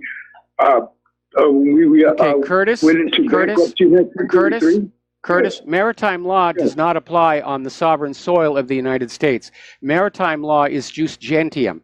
It applies to all of the oceans of the world, and all nations agree to abide by it, but that's only for things that happen on the world's oceans. Maritime law does not apply on the sovereign soil. Mike, we are being controlled by you got a combination of royalty, the British royalty, you've got the Jesuit, you've got Curtis, I hate to cut you off because we're running out of time here before Claire comes on the show, but you keep coming onto the show and you make all of these statements and you have no support for them. You're just out there saying Britain's royalty controls the United States. Well, not since 1776. Well, Mike, I suggest that you do a little bit more research before you start limiting your options to what you think is going on out there. Otherwise, I have done a lot of research. Curtis, thank you. Curtis, thank you for the call. We're going to switch over to Dustin in New Jersey. Aloha, Dustin, what's on your mind? Yeah, hi, Mike. How you doing?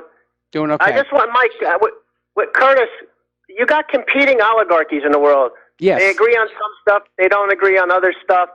But your country's an empire, so, we're not the same country we used to be when George Washington, it's in really bad shape. Oh, it's in horrible shape. Let's leave it at that. I mean, everything that the United States is today is the exact antithesis of what Thomas Jefferson tried to create. Basically, Curtis, it's like Al Capone. There was other gangster mobsters running different parts of a city, but he was the dominant one. They all would fight and compete with each other. It's like that, but worse. And Mike, until recently, the United States got to be Al Capone, but that seems to be about to change. Yeah, with nuclear weapons. That's scary. Hey, Mike, I don't know if I heard this from you, but either I heard it from you or I read it that China's banking sector is bigger than like the West now. Yes. Doesn't that tell you something? That says the power has went from the West to the East. Yes. Not just the banking, the manufacturing, the high technology, and it's the world, the center of the world has shifted over toward Asia and Russia because they make things, they build things. They've got the high-speed bullet trains, and the United States just bankrupted itself building a military to win the last war. And China's watching it all go by, doing business, while as the EU is falling apart, the United States is in turmoil, it's unstable. Now we got bickering between the United States and the EU. So Iran's in good shape, Mike. They dealt with the sanctions. You know what I mean? Yes. They're continue to deal with the Chinese and the Russians, and also remember they were dealing with Turkey, right? Buying oil for gold, selling oil for gold, right? I mean, they were doing that. Yes. So, I mean, they can handle the sanctions, Mike. That's not going to. I mean, short-term pain is long-term gain. You're absolutely not right stop there. Down the road, Mike. Again, you've got all these other nations that are saying that they're no longer going to just follow along U.S. sanctions like, happy little sheep. That they have to look after their own economic interests. And this is a result, obviously, of the fact that by going along with U.S. sanctions over the last couple of years, they have caused their own countries significant economic damage. And their economies are now fragile. They can't allow any more sanctions-based damage to their own economies, or they're going to fall apart themselves. Yeah, it's pretty. I mean, Trump made a big mistake, and it's going to come back to haunt him. And then France and Germany, they got to make a decision, and they got how long? 90 days. Well, something like that. I think the decision. Actually, I think they're getting together next Tuesday to basically work out what they're going to do in the face of the U.S. sanctions against Iran. And I think what they're going to do is come on out and say, we're not going to be part of it. And then, of course, the United States will sanction Europe. And Europe will say, that's okay, you don't have anything we want to buy anyway. Really, I think the fallout from this, pulling out of the Iran deal and starting to fling sanctions at every corner of the world, I think it's going to have a domino effect. And we could see the sanctions be the start of the global economic collapse. And Mike, I want to do a real quick just turnaround, what has nothing to do with what's going on. If you, I know you love animation. You watch animated movies, also. Yes. You see Coco yet? No, not yet. Because of Claire's back, we can't go to movie theaters. We basically have to wait till it comes on cable. Anyway, Dustin, got to let you go. Got to take a break for commercials. We're going to come back and try and fit in another phone call before the Lady Claire shows up. So we'll be right back. Aloha, America. Welcome back to the show here. We're going to try and fit in 2 phone calls before the Lady Claire joins us. We're going to start with Al in Canada. Aloha, Al. Welcome to the show. What's on your mind? Hey, Mike. What Dustin was saying is absolutely right. Iran will be fine. Boeing may lose out on that $20 billion aircraft deal. It's a lot of cash. The previous caller talking about one world cabal kind of controlling everything. There is a little bit of truth in that within the banking sector, right? You got the IMF, the World Bank. Yeah. Well, so it all goes up to the Bank of International Settlements. Yeah, in Brussels there. So, which, the European Union or Europe, of course, is one of the oldest. Yeah, but then to say that the United States is... To say that the United States is still under the control of the British royalty, even Britain isn't really under the control of the British royalty anymore. And then, of course, for him to basically insult me on my own radio show by saying I obviously haven't done enough research because I don't agree with him, that was definitely crossing a line. Well, maybe he should start his own talk show. But I'm pretty sure that, probably a good 99% of everything you say is true. And even when you make a mistake, you admit it.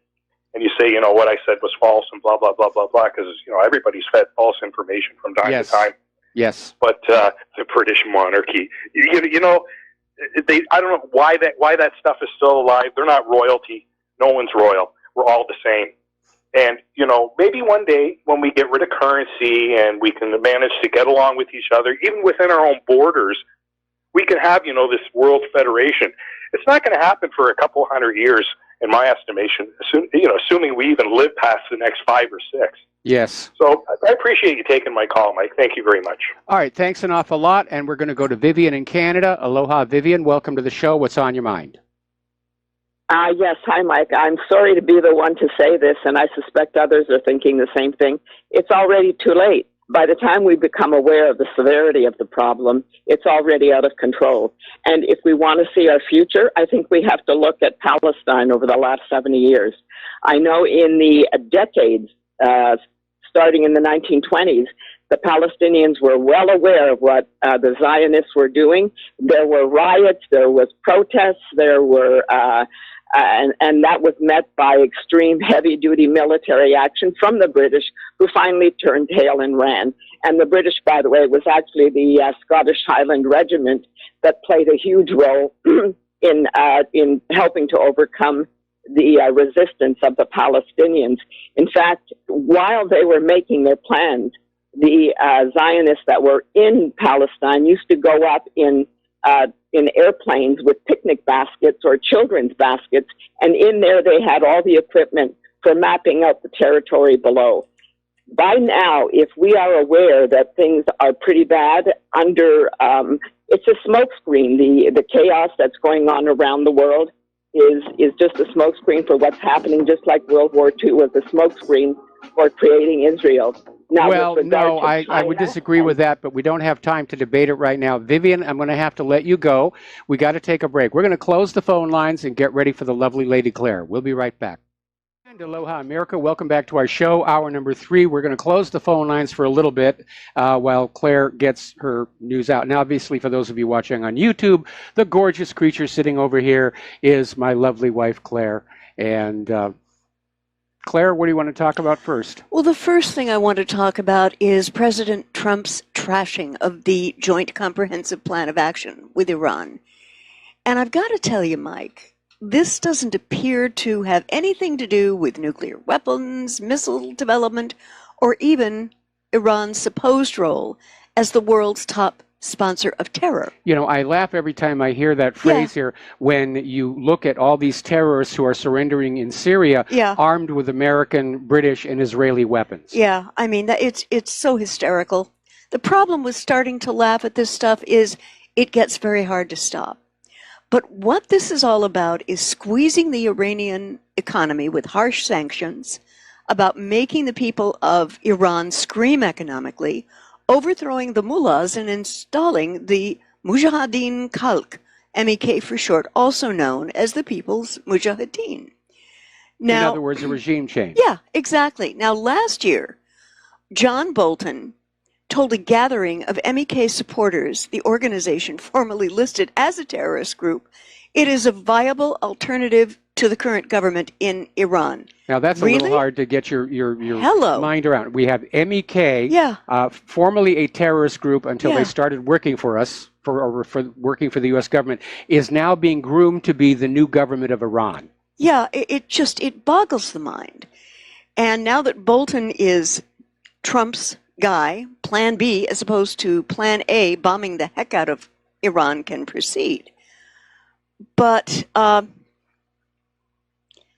it's a plan to not necessarily have to do war against Iran, but destroy it economically.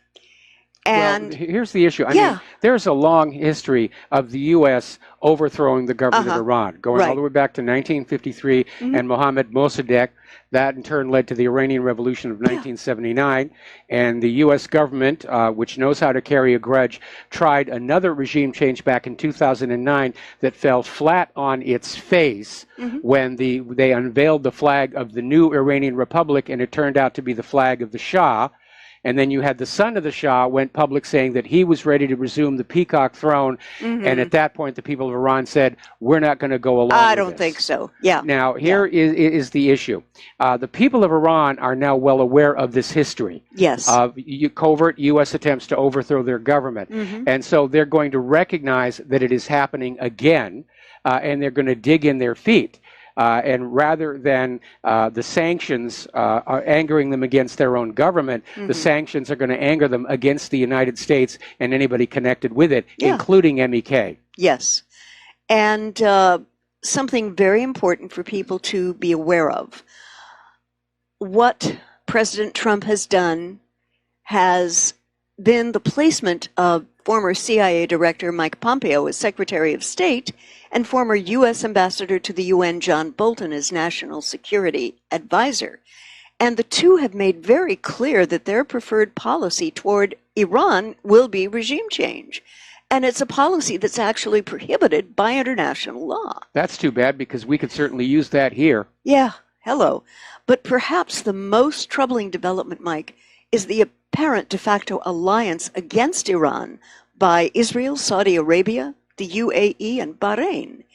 And Prime Minister Netanyahu's recent presentation about alleged clandestine Iranian nuclear weapons, please give me a break.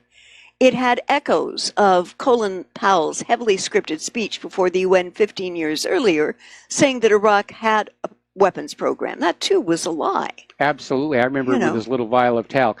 Yeah. See, the problem with the leadership of the UAE, Bahrain, Saudi Arabia, is they don't seem to be really aware of their own regional history going back to the days of the Ottoman Empire. No. Where when the Ottoman Empire fell, the Middle East was carved up, and it was kept under control by constantly goading these various Middle Eastern nations to fight against each other so that none could gain supremacy. And I'm sure that Saudi Arabia especially views Iran as a regional rival for economic influence, as Bahrain's probably just going along for the ride because they're locked in with the U.S.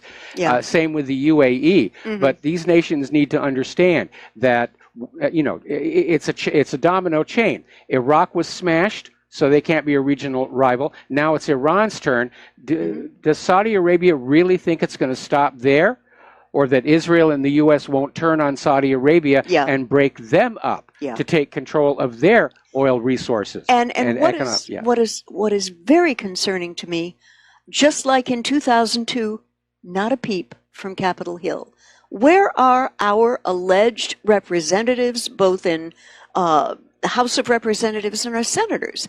They're nowhere to be found. Oh, they're out campaigning. It's primary season. Yeah. It's primary season. They can't be bothered actually doing their job here. Of course not. Okay, we're going to do a shout out to our on-air affiliates who are just now rejoining our network.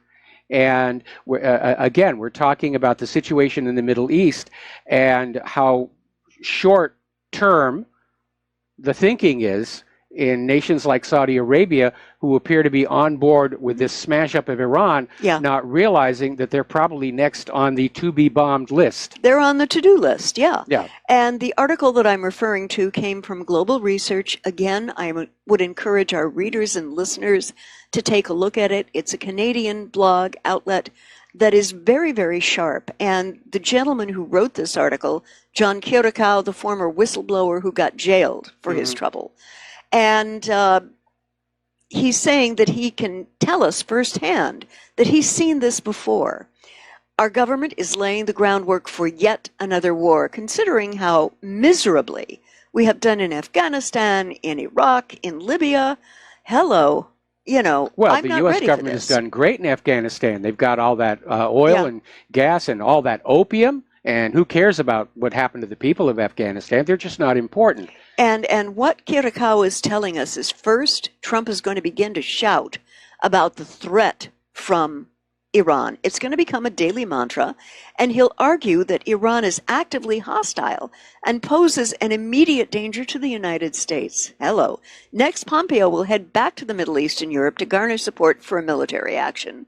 Then Nikki Haley at the UN will scream in front of the UN Security Council, but that the U.S. has no choice but to protect itself and its allies from Iran. And the final shoe to drop will be if another naval carrier battle group or groups are deployed to the Eastern Med, the Arabian Sea, or the Persian Gulf. There is usually one in the region, but more than one, that's going to be a provocation. Well, it's going to be a tough sell that Iran is a threat or a danger to anybody. Now, back when they were telling the lies about Iraq, obviously Iraq had recent wars, such as the one against Iran, that they could sort of capitalize on. But Iran has not initiated a war of conquest against another nation in 200 years, and certainly not since the 1979 Iranian Revolution. Yeah. And so how are they going to claim that Iran is some kind of a threat? Inevitably, it sounds like we're going to have another false flag. Yeah. And there was also an article in Global Research by Pat Buchanan, who is asking the question, are Bibi and Bolton in the wheelhouse now in terms of being in control of U.S. foreign policy? And unfortunately, the answer is heck yes. I mean, the IAEA is many things, but the people who are part of it and part of the inspection team, one of the things they are not is stupid. If you read the CVs of the people who were going in and doing the inspections, you would be just bowled over by the credentials of these people. They are very serious technicians in the area of nuclear arms and nuclear weaponry. And if the IAEA is telling me and our president that Iran is complying completely, I mean, these are guys I am really ready to respect and listen to. Well, obviously, you know, the U.S. government will try and find some way to discredit or undermine the IAEA and say, well, they've been bribed, they've been compromised by Iran, so forth and so on. Again, whatever lie it takes to get the war going. Yeah. At this point, to me, they're accelerating the war agenda. And as I said earlier in the show, I think it's because they understand that the people of the entire world, and especially here in the United States of America, we're on to them. We understand these are not moral, necessary wars, that Iran is not a threat to us. Iraq wasn't a threat to us. How can Iran be a threat to us? We have all these nuclear weapons. If Iran actually did anything, we would melt the country down into a giant green glowing glass parking lot and send the Marines in to paint the stripes. Yeah, and exactly. Iran knows this, and we know it. Yeah. The only way they can justify that they say Iran is a threat is to admit to the American people that America's nuclear arsenal, which costs trillions and trillions and trillions of dollars, doesn't actually work as a deterrent. Yeah. You can't have it both ways. Yeah. You can't have this immense nuclear arsenal and then claim that these other nations somehow pose a threat to the United States of America. It just doesn't work out. And he has also put Prime Minister Theresa May of Great Britain, President Emmanuel Macron of France, and German Chancellor Merkel on notice that their ties to Iran are supposed to be severed, or secondary sanctions will be imposed on them. Mike, this is feeling like an imperial edict. That's exactly what it is. Whoa, you know. Because that's all that Trump has got left. Is American imperialism backed up by American weapons of wars. We don't have an economy anymore. We don't manufacture things that people want to buy to power commerce. Nobody wants our GMO agriculture. Oh, heck no. War is the last resort. And the U.S. government is at the last resort here. Now, driving the point home, Treasury Secretary Mnuchin ordered Airbus to cancel its $19 billion contract to sell 100 commercial planes to Iran. Well, I'm wondering, here, let me help you. Thank you. Okay. Yeah, you've got to keep this over here. All right. Okay. Yeah, I mean, it's one thing, from Nuke to basically go after Boeing and saying you can't sell these airplanes. Yeah. And my sympathies to all those Boeing workers who are about to be laid off. Yeah. But how does Airbus, which is not a United States company, No. fall under the control of the U.S. Treasury and be told that they have to give up billions and billions of dollars in business? Mm-hmm. Again, this is the U.S. throwing its weight around, saying whoever we sanction, you will sanction. But now we're seeing a pushback. Because all these countries that have gone along with previous U.S. sanctions suffered for it, suffered greatly for it, and their economies are too fragile to go along with this anymore. Yeah. And in writing this article, Buchanan said, who is cheering Trump's trashing of the treaty? All the neocons, the royals of the Gulf, Bibi Netanyahu, and the Islamic Revolutionary Guard Corps. The IRGC has warned Iranians that the Americans were duplicitous and could not be trusted. Well, we've been warning that of the same thing for a long time. And when Trump finished speaking, Bibi Netanyahu immediately launched strikes on Iranian bases in Syria and flew to Moscow to persuade Vladimir Putin not to give the Iranians any air defense against Israeli attacks. That went over like a lead balloon. It's a little too late. Yeah. Russia's already provided this material to Syria, and apparently it was very effective. And the purpose of that attack was less about the Iranians and more about trying to destroy Syria's air defense capability. Right. The Iranians were just a smokescreen. Before we get into this, though, we have a caller waiting on the line. Okay. Dan in Hawaii. Aloha, brah. What's up? Hey, Dan. He can't see you through that. Hi, Claire. Yeah. Hi, Mike. Hi, how you doing? Good. How you doing? We're doing fine. I'm former Navy. I've been thinking about a possible scenario for several months now. It's pretty much in line with what Claire was just saying. But I think what we got to watch for, which will put us right on the edge, if these two battle flotillas get together, and or simply a missile is used. If we lose a naval vessel, a man of war, then we're right on the edge. Yes. That's when I see it. That's your cherry on top. Oh, the Navy will do backflips. Well, I think we're either Russia or Syria using the new hypersonic missiles able to target a large ship like a carrier.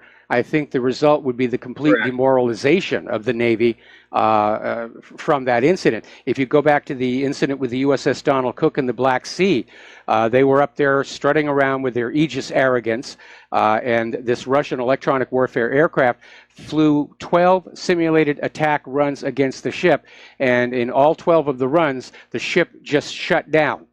All of the electronics quit working, and apparently it so badly demoralized the crew, most of them had to be replaced.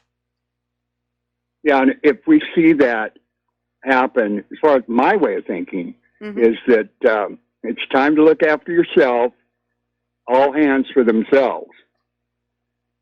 Yes, I understand what you're saying. Yeah. All righty. Thank you, Mike. Mahalo. Thank you very much. And by the way, what part of Hawaii are you in? Puna on the Big Island. Oh, you're right down there amid all the action, then, aren't you? Oh dear. About a mile and a half. Well, keep your head down. keep your head down. Trying. All right. All right. Stay safe. All right. Thanks a lot. Bye, Claire. Bye. Speaking of the Big Island, now we've got a situation where we've got toxic gas, massive explosion fears, which are getting escalated because lava is getting near a Hawaii power plant out there. Yes, and the destruction's already bad, but now the lava is closing in on a geothermal power plant, prompting a frantic scramble to move tens of thousands of gallons of highly flammable chemicals. And Hawaii Governor David Ige has revealed that an emergency task force is removing a large amount of pentane from the Puna Geothermal Venture Plant after a new fissure opened up approximately half a mile away from the facility on on Wednesday. That's right where that last caller is. Oh. If that pentane goes up, he's going to be in trouble. Oh, boy. Mike, can you talk to me about the chemical composition of pentane? What it is? Well, it's a hydrocarbon. Okay. And it's, you know, again, carbon ring of 5 carbons with 5 hydrogen atoms on the outside. Okay. And it's basically, it's a fuel source. Yeah. And I'm not sure why they have it at a geothermal plant, but apparently they do have quite a bit of it. Yeah. And they are trying to get it out of there. Thankfully, at the moment, the lava has stopped moving. I think it's covered something like 200 acres so far. Yeah. But yeah, if that pentane were ignited, it would create one heck of a blast. Oh, dear. And so we have the danger of an explosive event down at Puna, coupled with the danger of an explosive event up at Kilauea itself. Yikes. And so this is definitely bad. The last time we had a major explosive event in Kilauea Crater was like over 100 years ago. Wow. And so this isn't over, and you know, hopefully, you know, somebody will calm Madame Pele down. What is it, gin? She likes gin? Yes, I think it's gin is the offering when of you choice. go down to the volcano, you take a small bottle of gin, you pour it into the cracks of the volcano, and that's supposed to mellow Pele right on out. Yeah. I'd like to go over to another article again from Global Research that I found very enlightening. And the title of the article is Putting the Deep State First, Donald Trump Style. And this postulates that his missile rattling is nothing more than helping Bibi Netanyahu keep his coalition of right-wing religious and settler parties together. And this is by David Stockman and cross-posted from Contra Corner. At his so-called cabinet meeting this morning, the Donald basically threatened Iran with annihilation if it does what 15 other signatories to the Nuclear Non-Proliferation Treaty do every day, namely increase the production of industrial-grade nuclear fuel 3.5 to 5.0 purity at its enrichment plant in Natanz, which in any event is crawling with IAEA inspectors. And the article goes on to state, moreover, it doesn't really matter whether Trump was play acting in the style of the art of the deal or that the JPOC could be improved. Well, and it's the art of the no deal here. Yeah. And I want to insert a comment. Actually, we got to take a commercial break. All right. So we'll be back in a few minutes. And I have a comment about enrichment. There's some misconceptions out there about it. We'll be right back.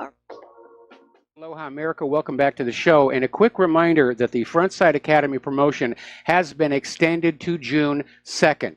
So you still have time to take advantage of this really great deal. And if we were living on the mainland and I was anywhere near Nevada, Yeah. I'd take advantage of this myself. And, you know, you can think about it a number of ways.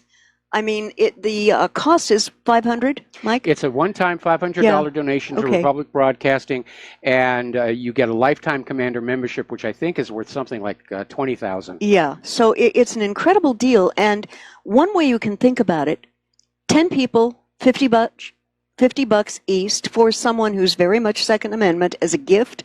Yes. That way it spreads it out and no one has to pop for the whole 500. But if you can, and you know someone who is very Second Amendment centric, that's going to be a great gift. Idea. That's a great idea. Yeah. Instead of everybody getting somebody one little junky gift, pool your money together and get them this membership in Frontside. Right. Now, getting on back to Iran and the brouhaha about enrichment, because Trump is trying to create a crisis where none exists. Yeah.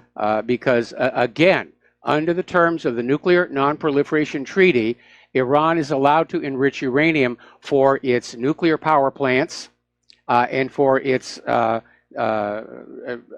nuclear industries like medical isotopes, industrial destaticers, and various other applications. They're allowed to do that. And they're fully in compliance. The IAEA keeps on saying they're fully in compliance with the restrictions on the P5+1 deal. Trump is trying to create a crisis where none exists. And this article is absolutely right. All the other members that have signed the Nuclear Non-Proliferation Treaty are doing exactly the same thing that Iran is doing, but Trump isn't threatening them.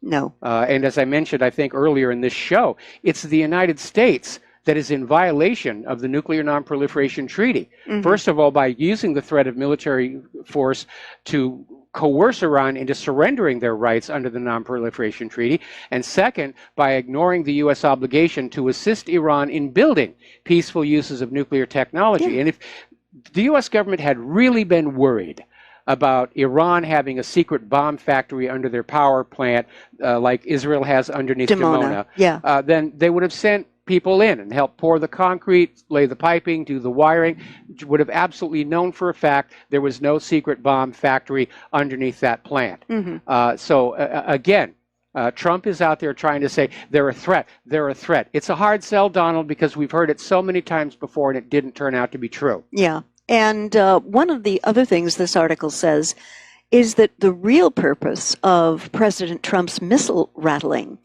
is basically helping Bibi Netanyahu in Israel keep his coalition of right-wing religious and settler parties like Likud, United Torah Judaism, Shas, and Kulanu, and the Jewish Home together by maintaining his very slim 61-vote majority in the 120-seat Knesset. And what Netanyahu has said about Iran is absolutely false. And the Iranian leaders are many things, but stupid isn't one of them. They know that any attempt to bomb Israel is going to cause that country to be, as you said, liquefied into a pool of glass. Well, you know, Israel has been lying about Iran for 30 years. We've heard Iran is just weeks away from a nuclear bomb. Yeah. Iran hates the Jews. They want to wipe all the Jews off the map. You need to remember, there's a very large Jewish community in Iran, and they are very comfortable there. Yeah. One of the world's oldest operating synagogues is in Iran. Israel, a few years ago, went to Iran and approached the Iranian Jews and said, we will give you money if you will leave Iran and move to Israel. And the Iranian Jews said, no, of course not. We're we happy live here. This is our home. We're happy here. We're not discriminated against. Yeah. And you have to look at that. If the government of Iran was really wanting to target Jews and bring about a new Holocaust and kill another 6 million Jews like Netanyahu's just been saying these last few days, wouldn't they start with the ones under their control inside their own borders? Hello. Yes. Yeah. And it's just more of this fear-mongering leading to yet another war.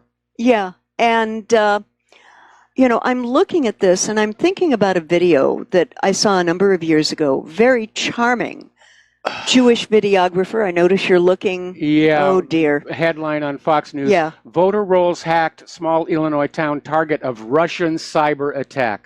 Oh, the propaganda is, they're putting it on with a shovel. Get the hip waders on. Yeah. The bovine excrement has hit flood stage. But if you've never seen this video done by a very charming Jewish videographer, and the title of the video is Don't Tell Mother I'm in Iran.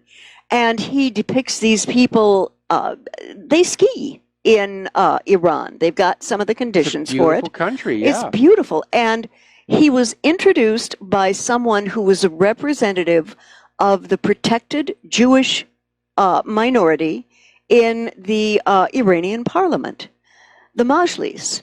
Yeah. And under the 79 Constitution, Jews, Christians, and Baha'is are respected and protected minorities. Yes. I couldn't take communion at an Anglican church where English was spoken in Tehran, but I could go worship, and, you know, no one would think anything of it.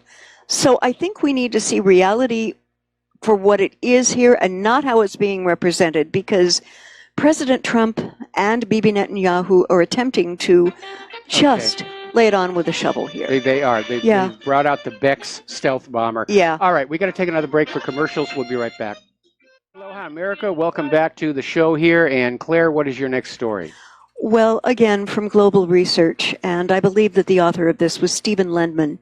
Now, Stephen is a writer, blogger, whose work I very much respect. And he's saying that in the wake of extensive Israeli bombings of Syria, Netanyahu's security cabinet plots more aggression. And what he's saying, in essence, don't think that the bombings so far by Israel are going to be the end of it at all. I did not think that for 1 second. And there is an ominous threat of full-scale war on both Syria and Iran, which would be a nightmarish scenario. And the talk that President Trump gave earlier this week, turning truth on its head, is the way Lenman is describing it, signaled hostile The truth was turning cartwheels. Yes. Steps he's taken, with more to come, outrageously calling its government a corrupt dictatorship whose chief exports are violence, bloodshed, and chaos. And that's cutting in on the U.S. government's business. Yeah, and I mean, you almost that's have our to... job. You almost have to laugh if it weren't so darn serious, Mike. Yes. And he said that we cannot allow a murderous regime continue these destabilizing activities while building dangerous missiles. This is coming from a president of a country that has destabilized some 50 countries, other countries since the end of World War II, and is the only nation to use nuclear weapons of mass destruction on the civilians of another nation. Twice. Twice. Yes.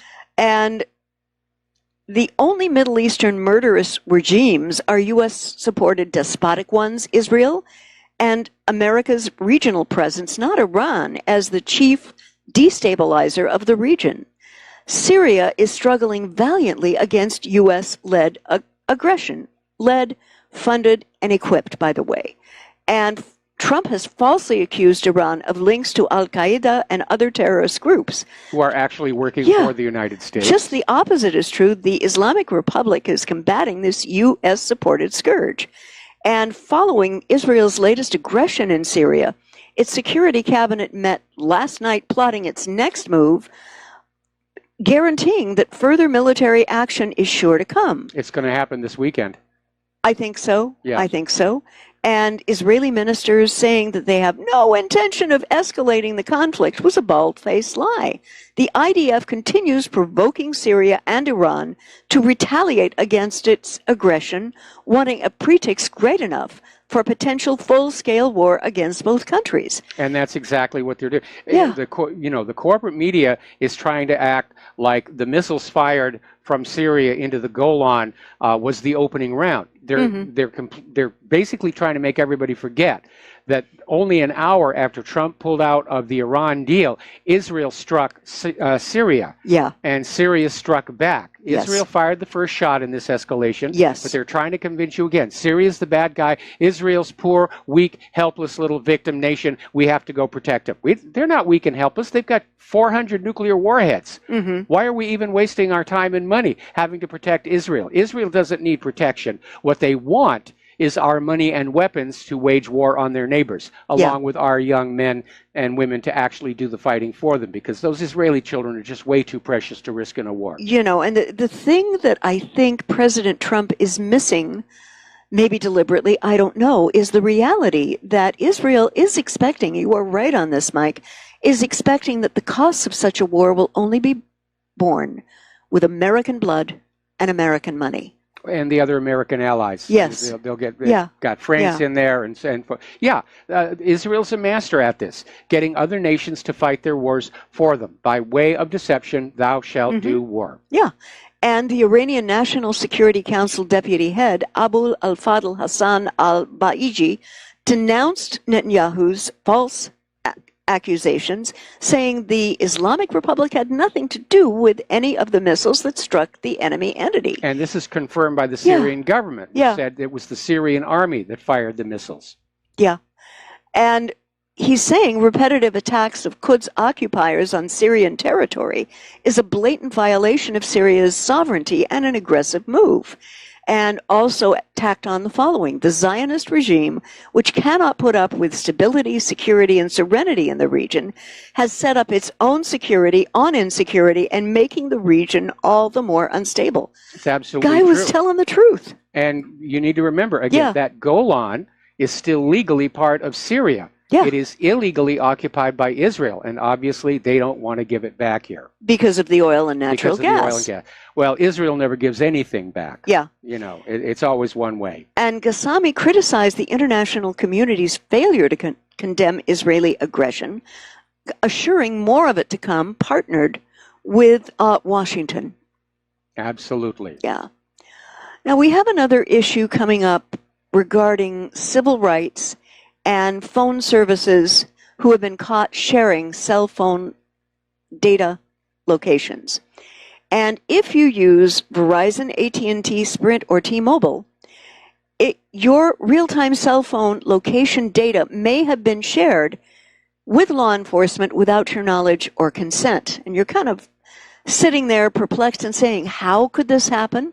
Well, a company that provides phone services to jails and prisons has been collecting location information on all Americans and sharing it with law enforcement, which is little more than what's called a pinky promise from the police that they've obtained proper legal process. Can you say a violation of the Fourth Amendment? Hello. I know you could. Yeah. This week, Senator Wyden called out that company, Securitas Technologies, in a letter to the FCC demanding that the agency investigate Securus's practices.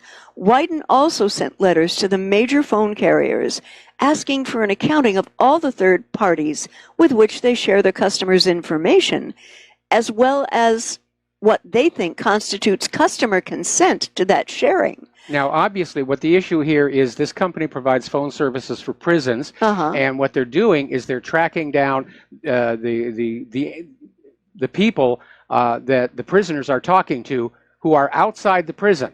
Yeah. And they're not guilty of any crimes. No. They haven't done anything, but they're collecting that data. Yeah. And it is inappropriate. It is a violation of the right to privacy. Yeah. And again, they're just sharing that data around. Now, fortunately, I don't know anybody in jail, so I haven't called any prisoners. No, I haven't either. I'm sure they're watching us for other reasons entirely. Yeah, now here we are, two-peace activists in our 60s, and, the people I call are Michael, and I call members and text members of my choir, are you feeling well? Do you have a cold? Please make sure that you make it to rehearsal, et cetera, et cetera, et cetera. That last one's an important one. Yes, definitely, with a choir as small as we've got. Yeah. But Wyden called on the carriers to immediately stop sharing data with any and all third parties that have misrepresented customer consent or abused their access to sensitive customer data like real-time location information. And apparently Securus is one of the largest providers of telephone services to jails and prisons throughout this country, and its technology enables inmates to make collect and prepaid calls to others outside the facility, usually at outrageous, unnecessarily high prices.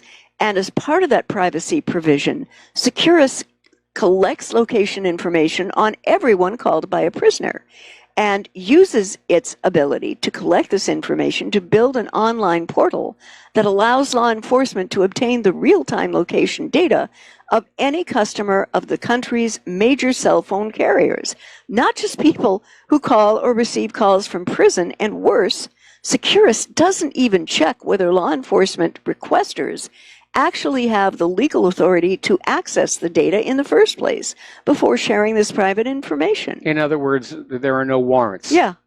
Again, complete violation of the Fourth Amendment right to privacy. Mm-hmm. And Securus claims this location information is meant to identify and interdict planned importation of contraband into jails and prisons and coordinated escape attempts, and to respond to Amber Alerts. But that doesn't explain why it should be getting access to the real-time location information of virtually anyone with a cell phone. And it seems to have its service designed to circumvent federal laws that protect, customer privacy. Well, they probably think we're all criminals out here. You're all bad people. We've got to watch you. It's ridiculous, Mike, and it has reached epidemic proportions. Yeah. And now I'd like to go over to a story about Canada's First People.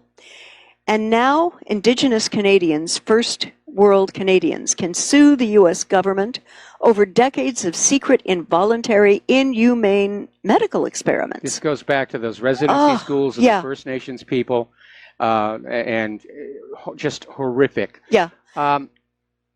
Okay. Yes? Okay.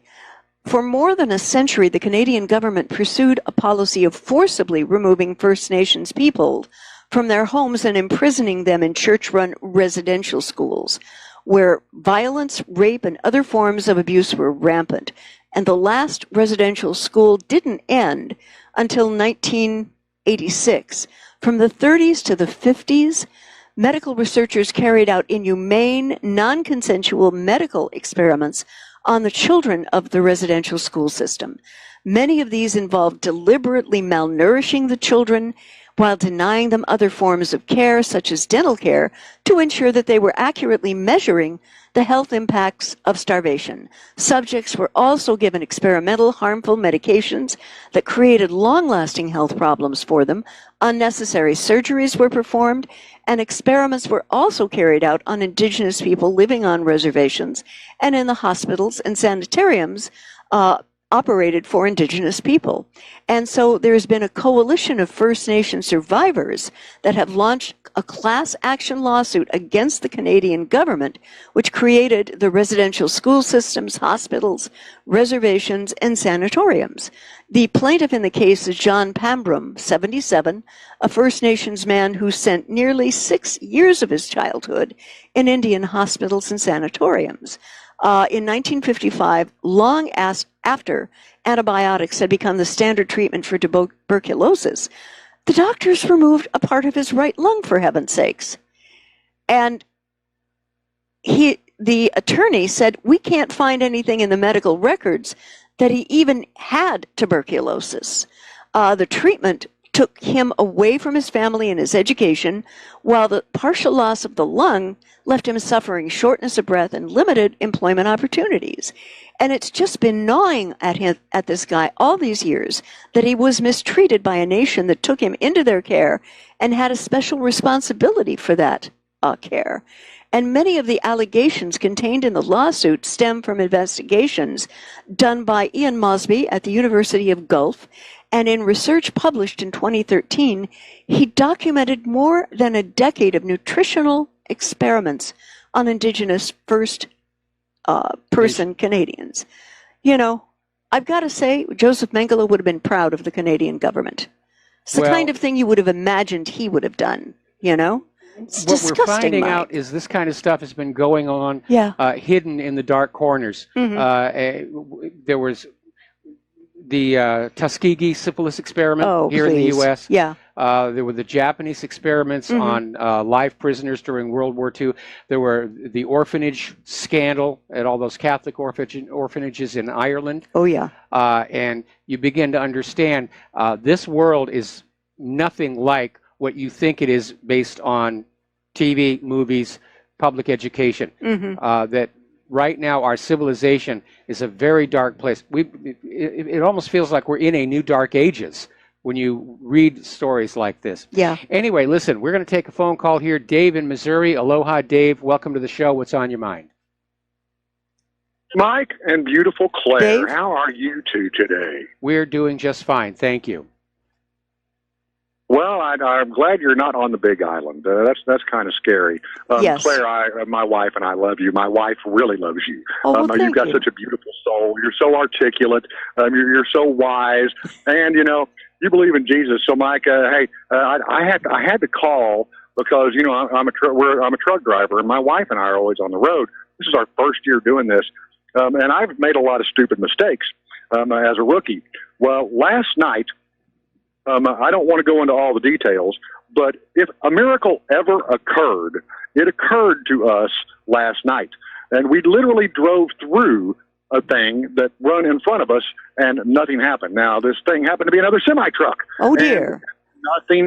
And nothing happened. So, Mike, in all due respect, I love you so much, brother. I want to play a what-if game with you. Oh, by the way, let me just say this. I believe Mangala's brain is alive in an electric charge, plugged into a supercomputer. Could be. And now going AI. You've been watching too many Avengers movies. Well, yeah, I really think it's going on. So, Mike, I want to play a what-if game with you. What if our beloved scientist who just passed away, who was also an atheist, realized the nanosecond after his heart quit beating that maybe he didn't know everything? And wouldn't you rather err on the side of caution? And I'm talking to you from the perspective, I was always an atheist. I never believed in anything I couldn't put my hands on. But God actually touched me. I mean, laid me out in my early 20s, and I could not deny his physical and absolute total authority of all creation. And last night, He did it again, and he's done it so many times. So, Okay, Mike, have Dave? you ever seen? Okay, have you ever Dave, seen something? I want to respond to the first part of your question because we're almost out of time in this segment here. I often hear this argument from Christians out there saying, you know, why not err on the side of caution and go to church and pray and all the rest of it just in case? Well, for me, truth is more important than erring on the side of caution. And I have satisfied myself of my particular opinion. Claire has satisfied herself on her opinion. We have some very lively intellectual discussions on the subject, and we get along just perfectly fine. Okay? So I bet you do. Would you allow me to interject something here, Mike? It's got to be quick. I get all that. Okay, I will. I get all that. So, you know, you said, I mean, you really all but acknowledged, you know, we're either living in a computer program or there has to be intelligent design to this. So either you're going to go to the alien aspect that nobody's ever seen, or that so many of us have personally encountered. And Mike, I'm not telling you this. Okay, I got to respond because we're at the commercial break. I got to respond. The claim that there has to be intelligent design is just another way of saying there has to be a God. And that there's no such thing as evolution. Anyway, Dave, thank you very much for the phone call. We're going to take a commercial. Back with the last segment of our program after these few words. Aloha, America. Welcome back to the show here. And Claire would like to respond to Dave. Yeah, I was thinking as he was speaking, some of you know I had a birthday this last week, and I turned 69. And what I'm feeling is gratitude. But to respond to Dave, I feel that faith should never be coerced. I feel that if we are living in a loving and unfolding way that is kind and good and welcoming to all people, people are going to look at you, and if you are a person who comes from a perspective of faith, say, I'd really like to have what I think she's got. And I'm very grateful to what I believe is my God and my Jesus. And I'm very grateful to my husband, to my church community. Mike, even though he's not a faith guy, is an incredible supporter of my music, which many times is faith-based. And I'm very grateful, but again, you can't force it. And our relationship, and by the way, tomorrow we will celebrate the 26th anniversary of the day we met, which is a wonderful anniversary. We also celebrate our wedding anniversary. She was my summer fling. Yeah, right. It's been a lot of fling, dear. You've been well and truly flinged. Yes. But getting back to faith, live it, don't try to coerce it. The other thing I'd like to say in ending is please, if you haven't, start stocking up on essentials. Mike and I just made our pilgrimage to our big box store today, and we picked up some canned meat and other things that I feel will help if the excrement hits the fan. Either in terms of a tsunami coming and hitting us from what's going on the Big Island. Well, it's not going to reach us this high, but no. It will definitely disrupt the line. But yeah, if you're not a prepper now, start. Now, my response to Dave is going to be a little bit different. And let me explain one of the many reasons why I'm not a person of faith. I think I'm a moral person. Yes, you are. But I'm not a person of faith. Mm-hmm. I was raised Congregationalist. It didn't take. And it's very, very simple. If there was really a God or gods able to communicate the reality of their existence to the minds of men, then all of the world's religions would agree on how many gods there are. But the Romans had 5. The Hawaiians had, I forget multiple. How many. Yeah. Nobody knows how many the Hindus have. Yeah. So the world is not as it would be if there was a god or gods able to communicate the reality of their existence to the minds of men. And certainly you would not have all these different religions running around the globe trying to cut each other's throats over which god has the biggest dick. I don't want to cut anyone's throat, dear. No. Just as a matter of, no, I want to get along with and live peacefully with my brothers and sisters from all faiths. Well, I want that too. Yeah. I don't think people of faith have a monopoly on morality. No. Or altruism or humanity. Anyway, there's the music. It's time for us to get on out of here. Have a really good weekend. Stay tuned for John Stadmiller. I'm sure he's got a lot of very interesting things to share with you. Please take what you learn here, share it with everyone that you know. Stop wasting time and effort trying to change the corporate media and the government. Shift the focus over to your fellow American. We need to wake them up. We need to wean them away from corporate media, or if they're already not watching corporate media, get them plugged into Republic Broadcasting, whatreallyhappened.com. We need to wake everybody up, or we're going to find ourselves with mushroom clouds out the window. So have a really good weekend. We'll talk to you Monday. Aloha, America.